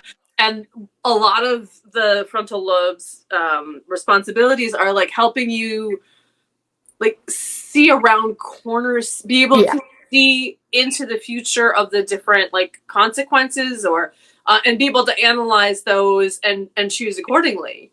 And so that's not. I'm not saying it's not there at all, but it's just not fully developed until you're in like your 20s. So so you're able to throw caution to the wind a little bit more. Oh yeah, and I knew it was gonna be a horrible nightmare ending. Like, I knew it from the second one. Like, this is gonna be a nightmare. I know it. I already know, just because of how the strength of what I felt was like so crazy, and like same with him. That it's like this can't this is not gonna end in any kind of like great way. You know what I mean? It's just really not. But it was worth it.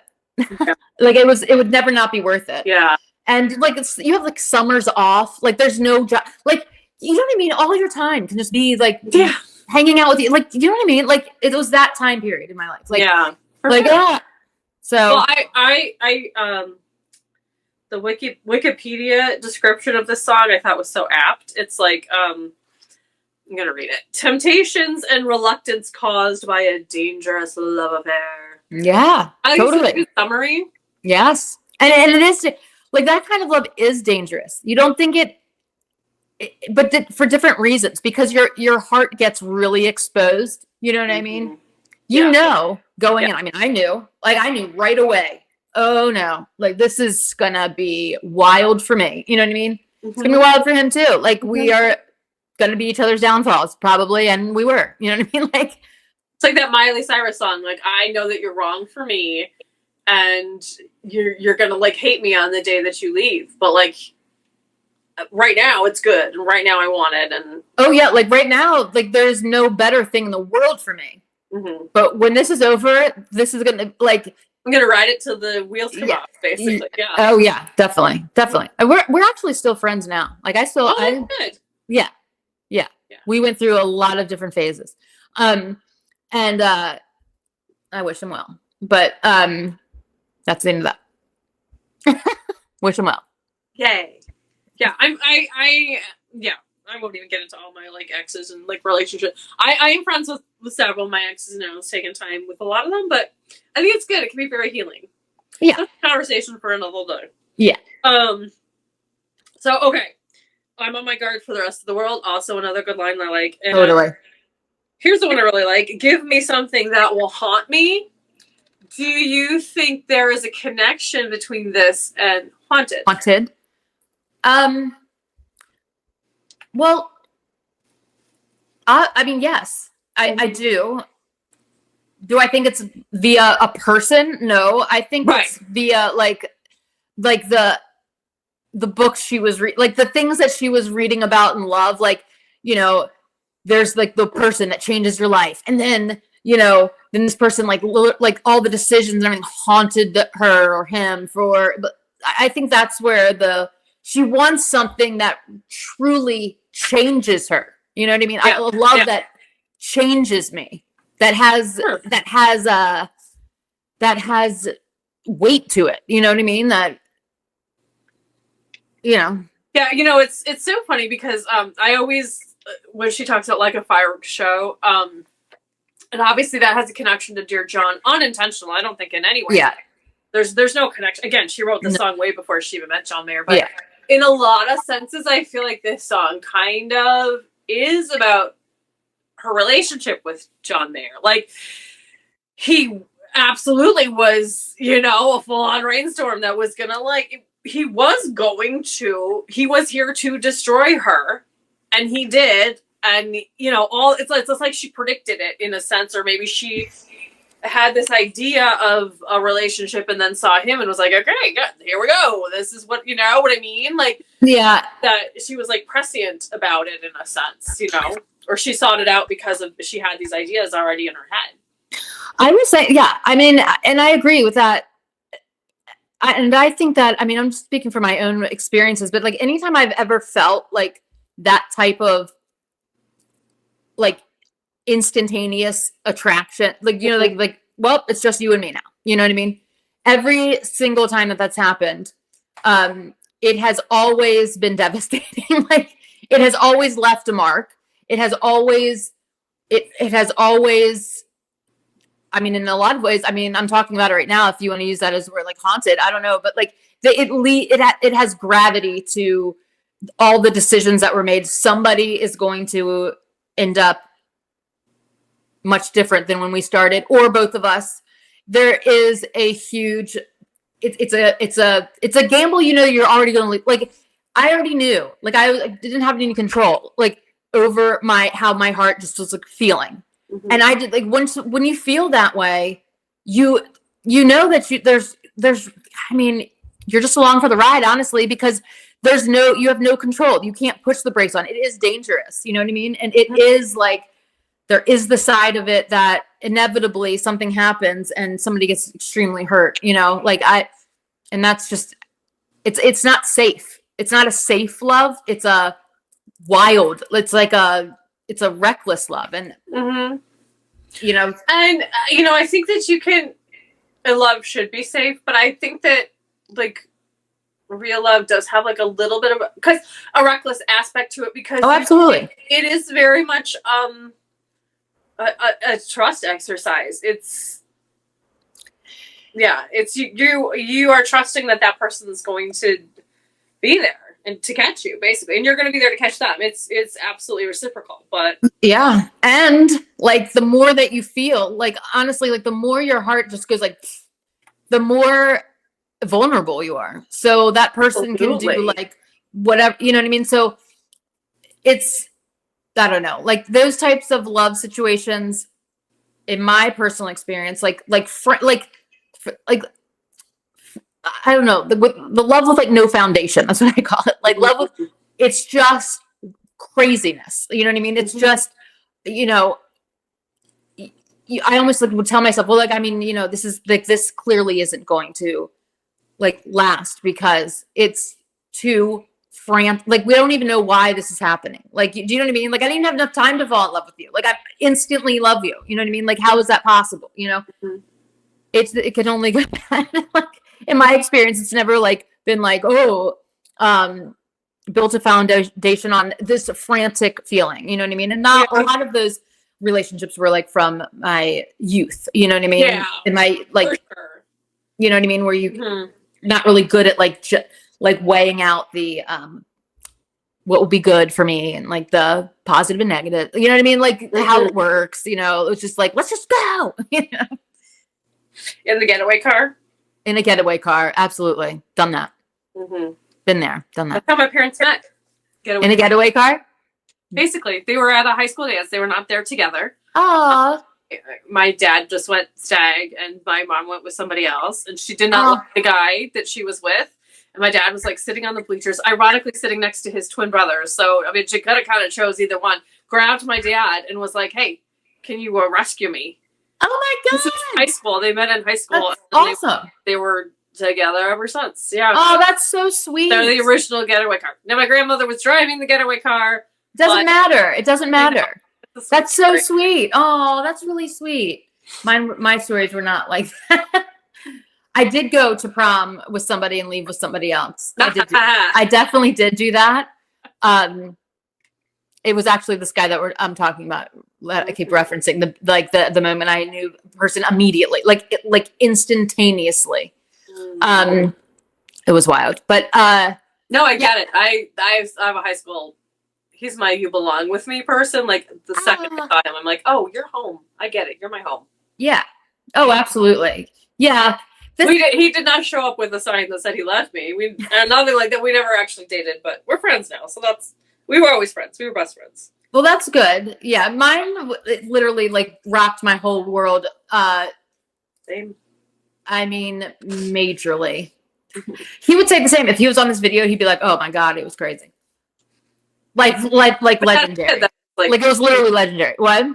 I mean, it's good that it was mutual. It wasn't just one-sided. Oh, no. Because I've done a lot of one-sided. It's way harder. Yeah, no, I've done a one-sided too, but like this one was explosively both-sided.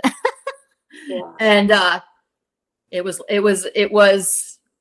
legendary. Momentary. Momentary. Should have let it stay buried because we definitely redug that thing out a few times. Yeah, for sure. It was bad. Yeah, I'm like, no, I gotta go. It just in terms of getting back to the song a little bit. Yeah. One thing that I think is okay. So let me start again. One thing I think is very interesting about this song is that it's very changed from when she first wrote it. This is another song. Oh, yes. She performed it on tour. Yes. It wasn't on an album, and people begged for it, which I think is fantastic and amazing. Yes. That people have that ability to retain a song I heard once and I really want it to exist, in a recording. Wow. I don't know if I've ever been able to do that, but just for an example, instead of "my mind forgets to remind me," my favorite line, it was "'cause my heart is beating fast and you are beautiful." It's very different. It's very different vibes, but way, way better. Yeah. And then the other iconic thing about this song that I think we have to bring up is the mirror set list. She did a photo shoot. Yeah. Pre-Fearless. Yes. And it was in her bedroom, which that's a little weird, but whatever. And on her mirror, written in lipstick, red lipstick, I'm sure, was a seemingly set list for Fearless, and Sparkx Fly was on there. And then it obviously got... I know. And it wasn't weird at the time because... Oh, I know. It was just back then. Yeah. It wasn't weird at the time because it was there was no social media or anything. Yeah. There was MySpace. Yeah. But if you think about it, she was an underage girl. There's a photo shoot in her bedroom. It's a little sketch. It's a little sketch. Yeah, I never looked at it that way, but look, now that you say that, I'm like, oh yeah, that is. Yeah, no, I mean, this is definitely with 25 eyes. Yeah. Back then, I was like, hey, okay. Well, actually, no. Back then, I was like, ew, Taylor Swift. Yeah, probably. I shouldn't say that, but it's okay. It's if that's how it is, it is. You know what I mean? No, but I'm saying I shouldn't say that back then. I was like, oh, great. I wasn't. I wasn't even aware of it at the time, but yeah, I mean, effectively now, I'm like, yay. I loved the phase that she was in where she wrote everything in eyeliner, in Sharpie. This was the same time where she actually used Sharpie as eyeliner, and this was a wild time in the Swiftie world because it was what? Even I was like, you're putting the eyeliner on, you're using Sharpie as eyeliner. What are you doing? She got it off. I don't know.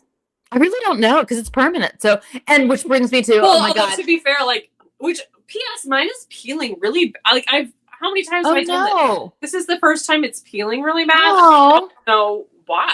I don't know either. The Sharpie will come off before the nail polish when I take it off. So I guess I can understand, you know, and she But like out of the eyeball, I mean, with a it was wow. Yeah, I they mean, didn't have micellar water back then to like get stuff off. We had like, you know, the St. Ives apricot scrub, right. You know? Oh my god, they'll rip your whole face off. It had like the ground up pieces of shells in it. Walnut shells. Like, or like Noxzema, you know, like it burns. I used to love that. I really used to love that apricot scrub. And then they had this the same company made this like insanely crazy mint mask. Do you remember this green mint mask? No. I literally loved it. Horrifically bad acne for like decades. So I tried everything there was to try. So I probably used it at some point. I lived in this like Wicked Witch of the West face mask. I loved it. It was like tingly and it was bright green. It was like the same person made it, or company made it, that made the insane like crushed up shells rip your face off. Yeah.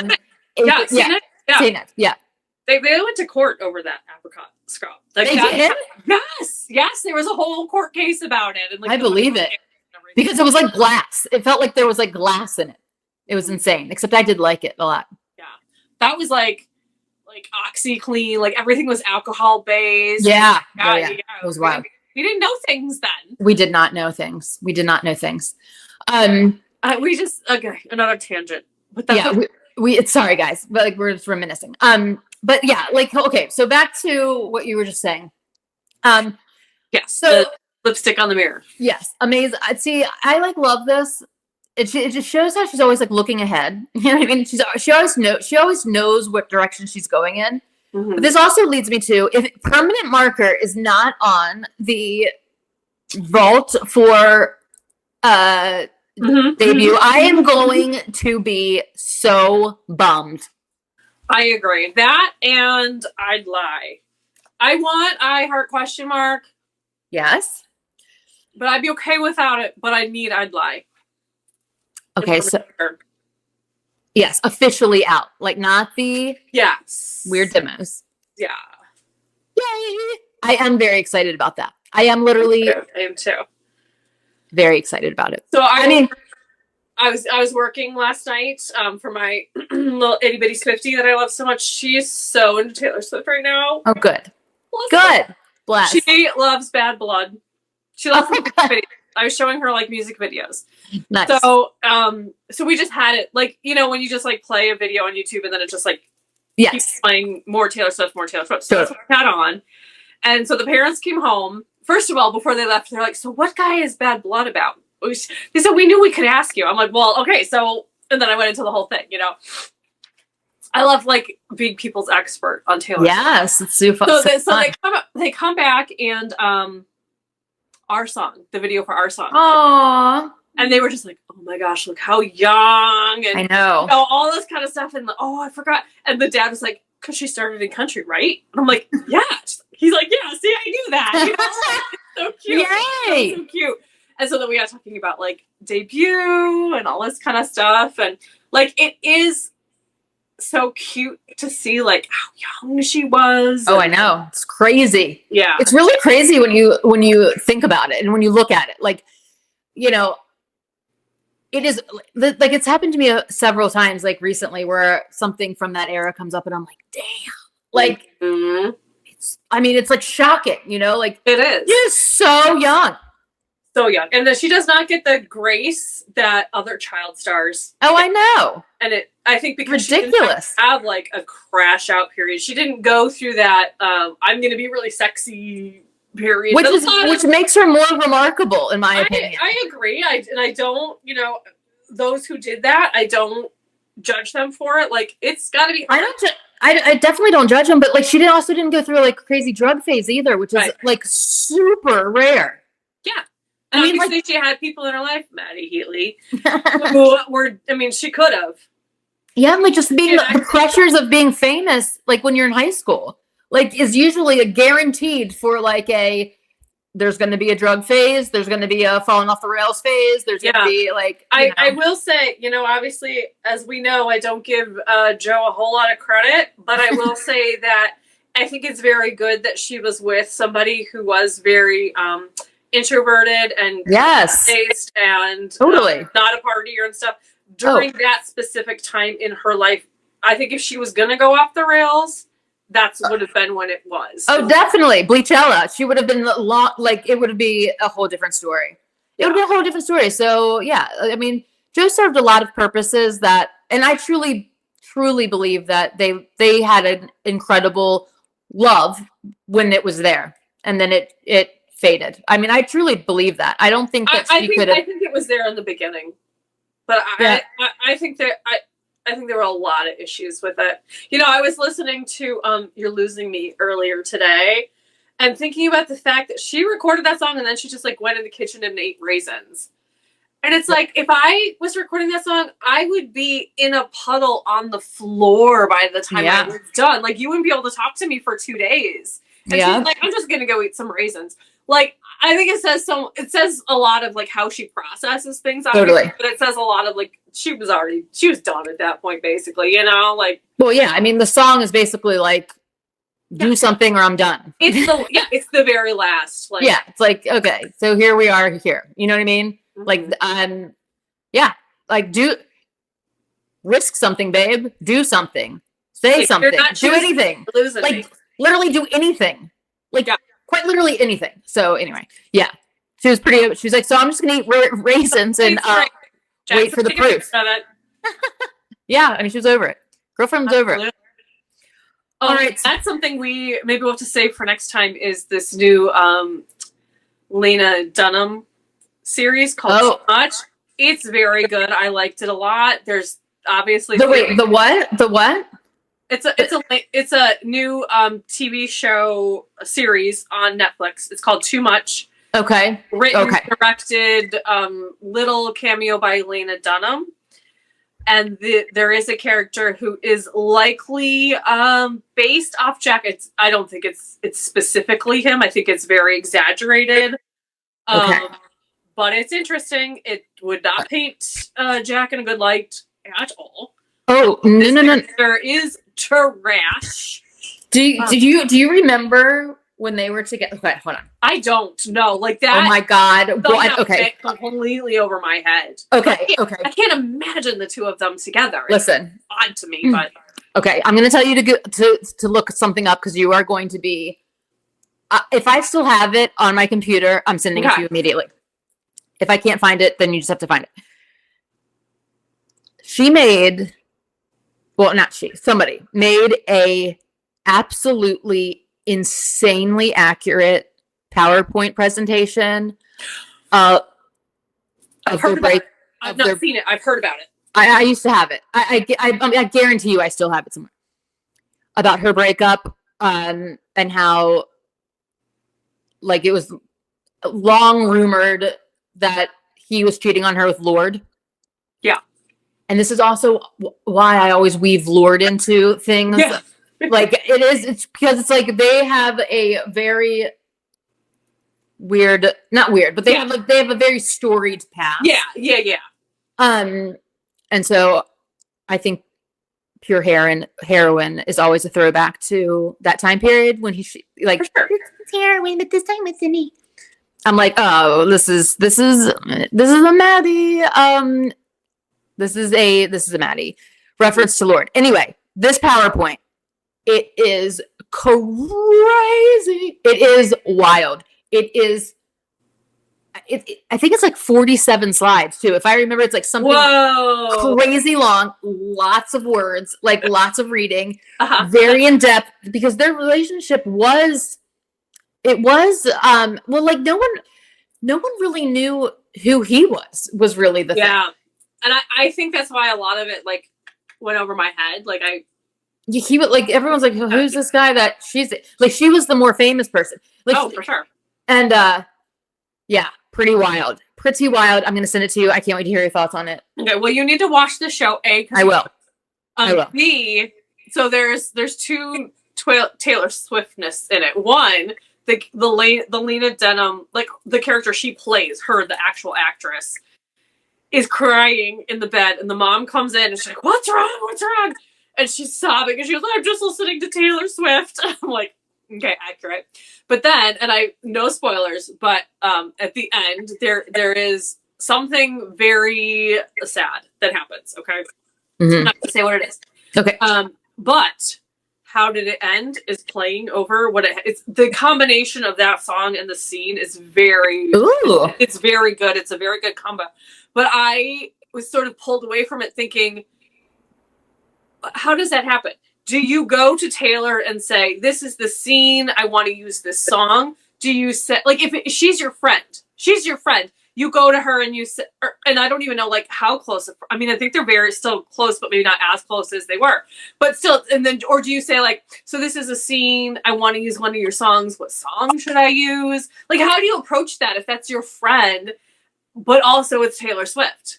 Knowing that she's careful about where her stuff is used and, you know, all that kind of, like, it really got me into a spiral of things. Yeah. I think that for this particular situation, Taylor was so involved in the relationship with Jack. Yeah, like during this time period, she was very. No, I agree. That's another layer of it. Like, I'm gonna write this show, and it's not gonna. People are gonna assume this character is Jack, and it's not gonna be in a good light. Right. And I think Taylor is way closer to Jack than she is to Lena at this point. At this point, yeah. Yeah, and because she just. I mean, this is new. This just came out. This isn't like from back when they were right. So at some point, she had to approach Taylor and either say, "Can I use this?" Like, probably had to show her the scene or the whole script. I don't know how that works.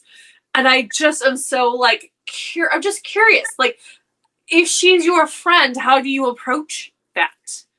How do you say, I want to use one of your songs, but...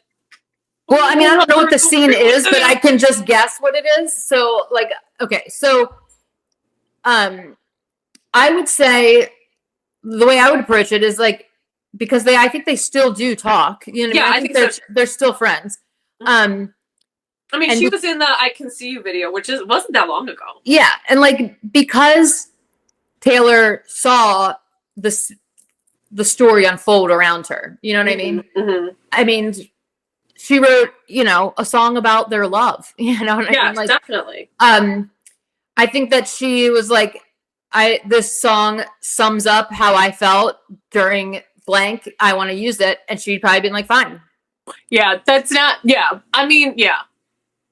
I'm just also just saying, like, in general, even if it wasn't like a specific, like, like this show about him. Oh, if it was like a stranger? Her husband. No, I'm saying, like, okay, so let's say I'm best friends with Taylor Swift. Let's just say.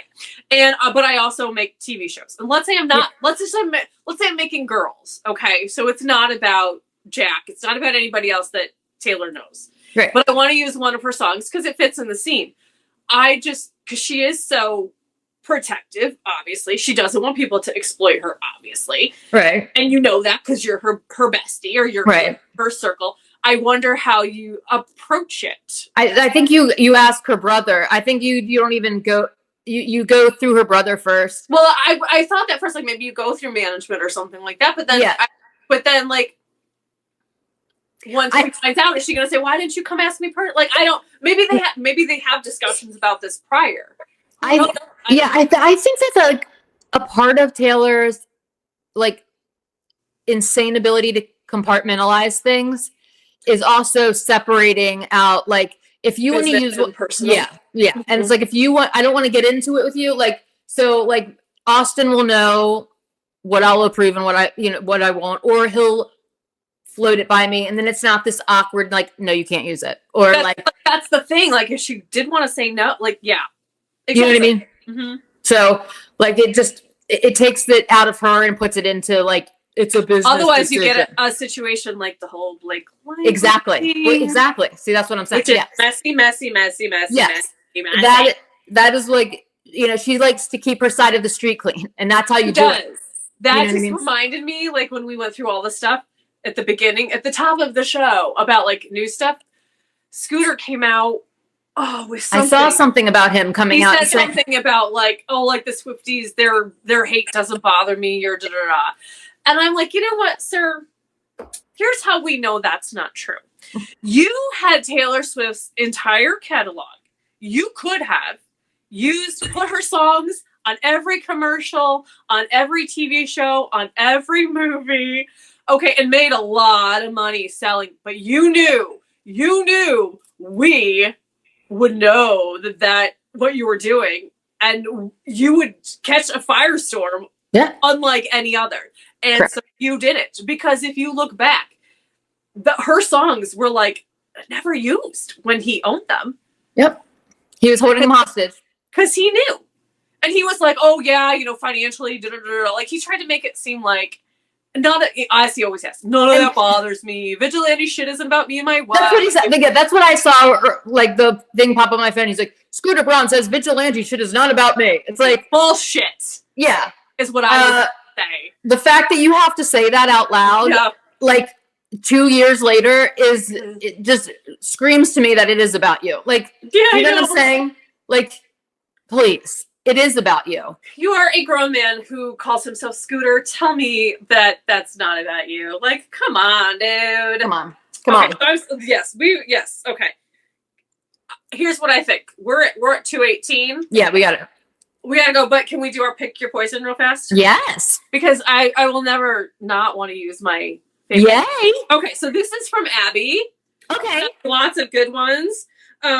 So I'm just gonna pick one. She sent me a couple. I'm just gonna pick one. Would you rather be involved in the creation of the next album or the creation of the next tour? I have to think about it too, because I just picked this one, so I haven't really put thought into it to myself. But I would want to be a part of the tour. Please tell us why. Because if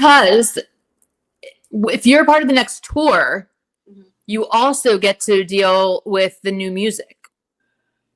True, but you don't have any input. Like, you have no creative input. You know what I mean? But like, you still get to visually. If you're helping with the album, the way I see it is like you get to pick.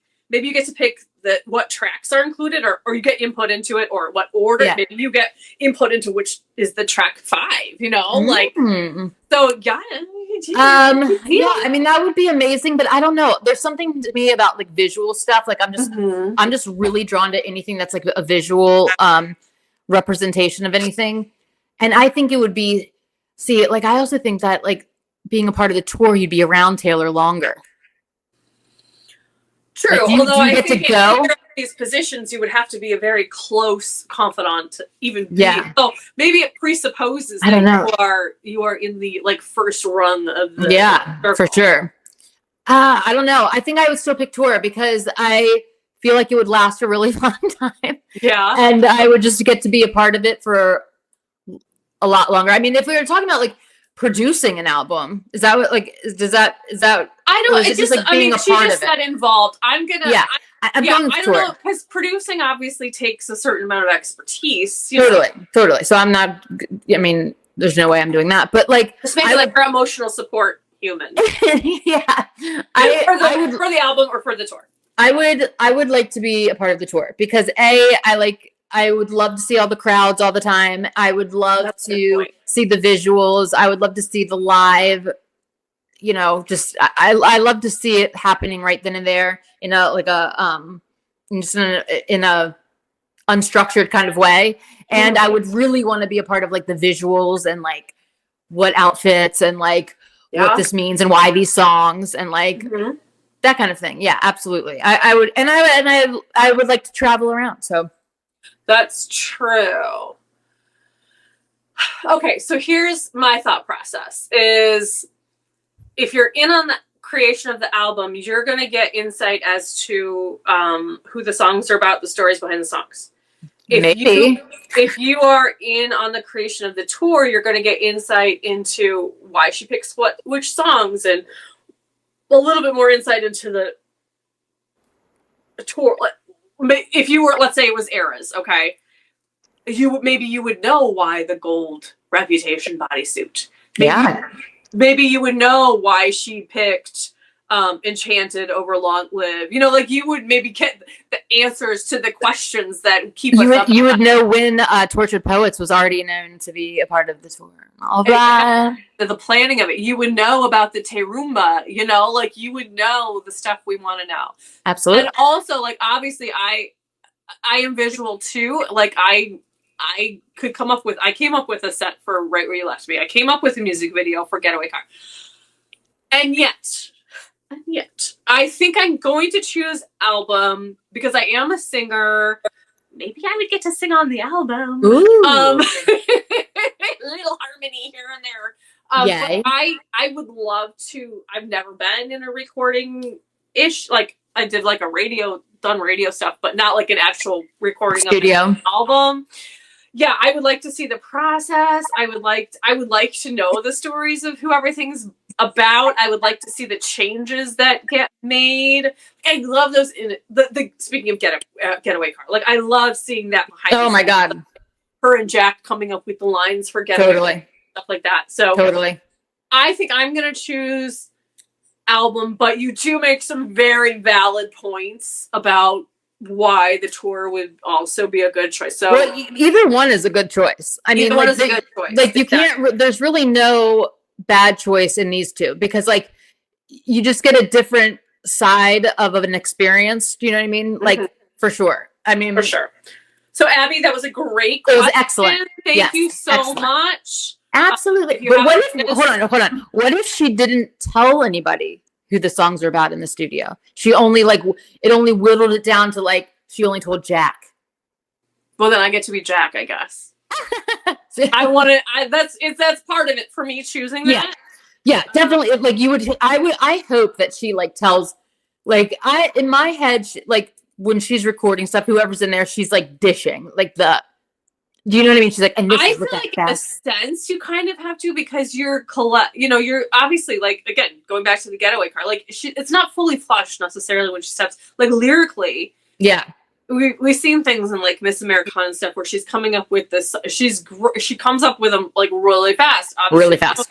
But like if you're going to make changes or you're coming up with like a harmony or like a line or that, you know, creates the line of the story or, you know, the heartbeat, stuff like that. Like, I feel like if you're going to make those suggestions, like I'm sure Jack does, Aaron does, like you have to know a little bit of the background of the story. But absolutely. I'm going to just say like, because this is all theoretical, obviously, that like, she's whipping out her journal and like reading it. You like, and let me just read the last like 6 months to you. Yeah. Everything that's happened.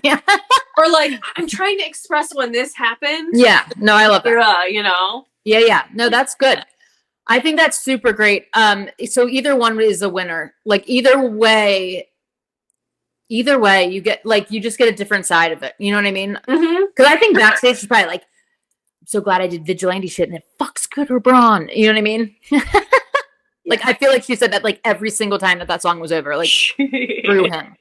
Yeah. And if you think about like, so many people on the Eras tour, like like Cam Saunders, you know, or Jan, like these people we know their names. Absolutely. You know, how many other dancers on tours do you know? Nobody, you know? Yeah, no. So I do think that like being part of the tour is, I keep thinking Justin Timberlake, this is going to ruin the tour. Which tour? The world tour. Which is the funniest thing that's ever happened. I know. I love that. I think being on the tour would open so many doors to you as well. Even if you're not like a front facing. Like I would want to be like in the production part of the tour. Like I wouldn't even want to be a dancer. Let's be honest. I want to be. You want to drive the Terumba? I want to design. Like this is what I would want to do. I would want to design all of the video that's happening behind her. Yes. All of the lighting switches. I would want to do the stage graphics. The like orchestrating, like what outfit goes into what, that like that kind of thing. Like I would like to be putting it all of that part together. I think it would be super fun. I love the visuals of it. You know what else? You know what other position I would love to take in Taylor's world? because these people really, truly are brilliant, and they don't get enough credit. But the people that design her lyric videos are truly remarkable. Yeah, communicators. Her lyric videos are I need so to know emotional. who does that. Who does that? Does she say I have this like this is how I want it to look? Or does the person who does that just do it all on their own? I don't know.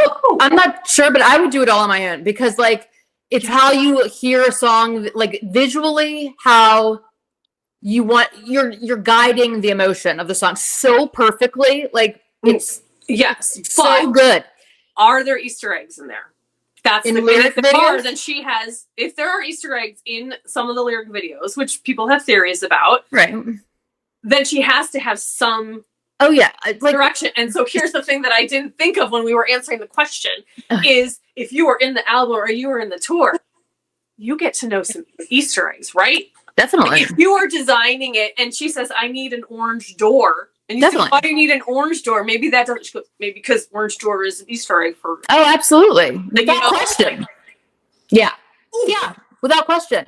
And like, I mean, even putting the album together, there's Easter eggs, like in like, I know that's what I'm saying. In the old liner notes. Yes, all of those notes. And I think that there's, I wouldn't say always, except with the exception of maybe like the first 2 or 3 albums, there does seem to be one song that previews the next album.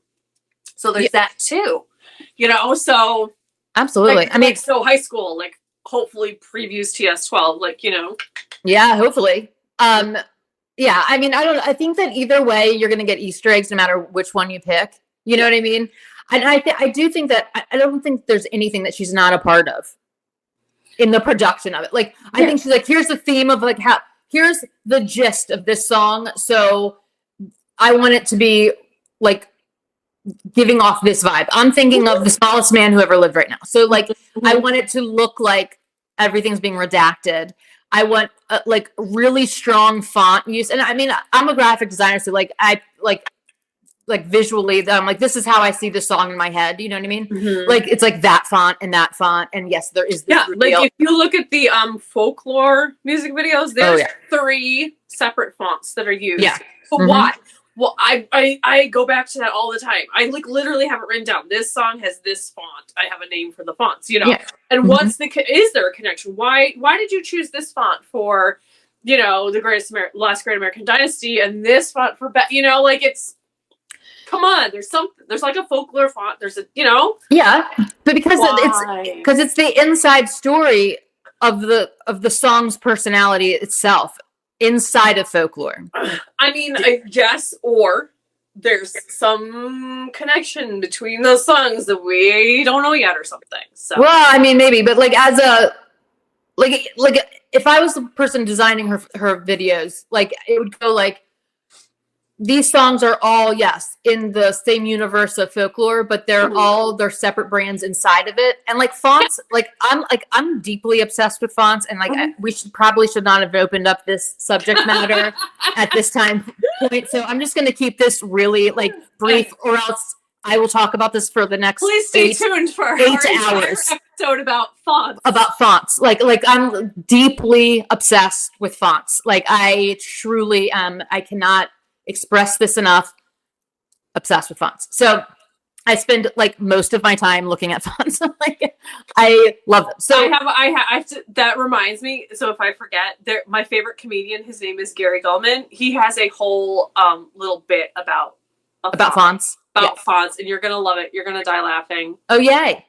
If you ever like, I have fonts that straight up anger me. Like I have fonts that like I can't even look at. They they elicit so much insane emotion that I'm like, why? You know what I mean? Like, why would they do this? Anyway, so with the lyric videos, those fonts to me are inside of the folklore font, and they're their own little story inside the folklore font. Mm-hmm. No, I agree. I think there's a lot to be mined from the lyric videos. Oh, absolutely. They're amazing. They are amazing, and I would love to design them. I think they're pieces of art all on their own. Oh, they truly are. They're truly incredible. And so to whomever does them, like, I'm just like, well done in every way. You.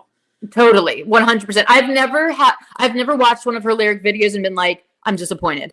I'm like, perfect use of font, perfect use of spacing. Yes, this person knows topography so extremely well. Yes. Emotion in a font, like, yes.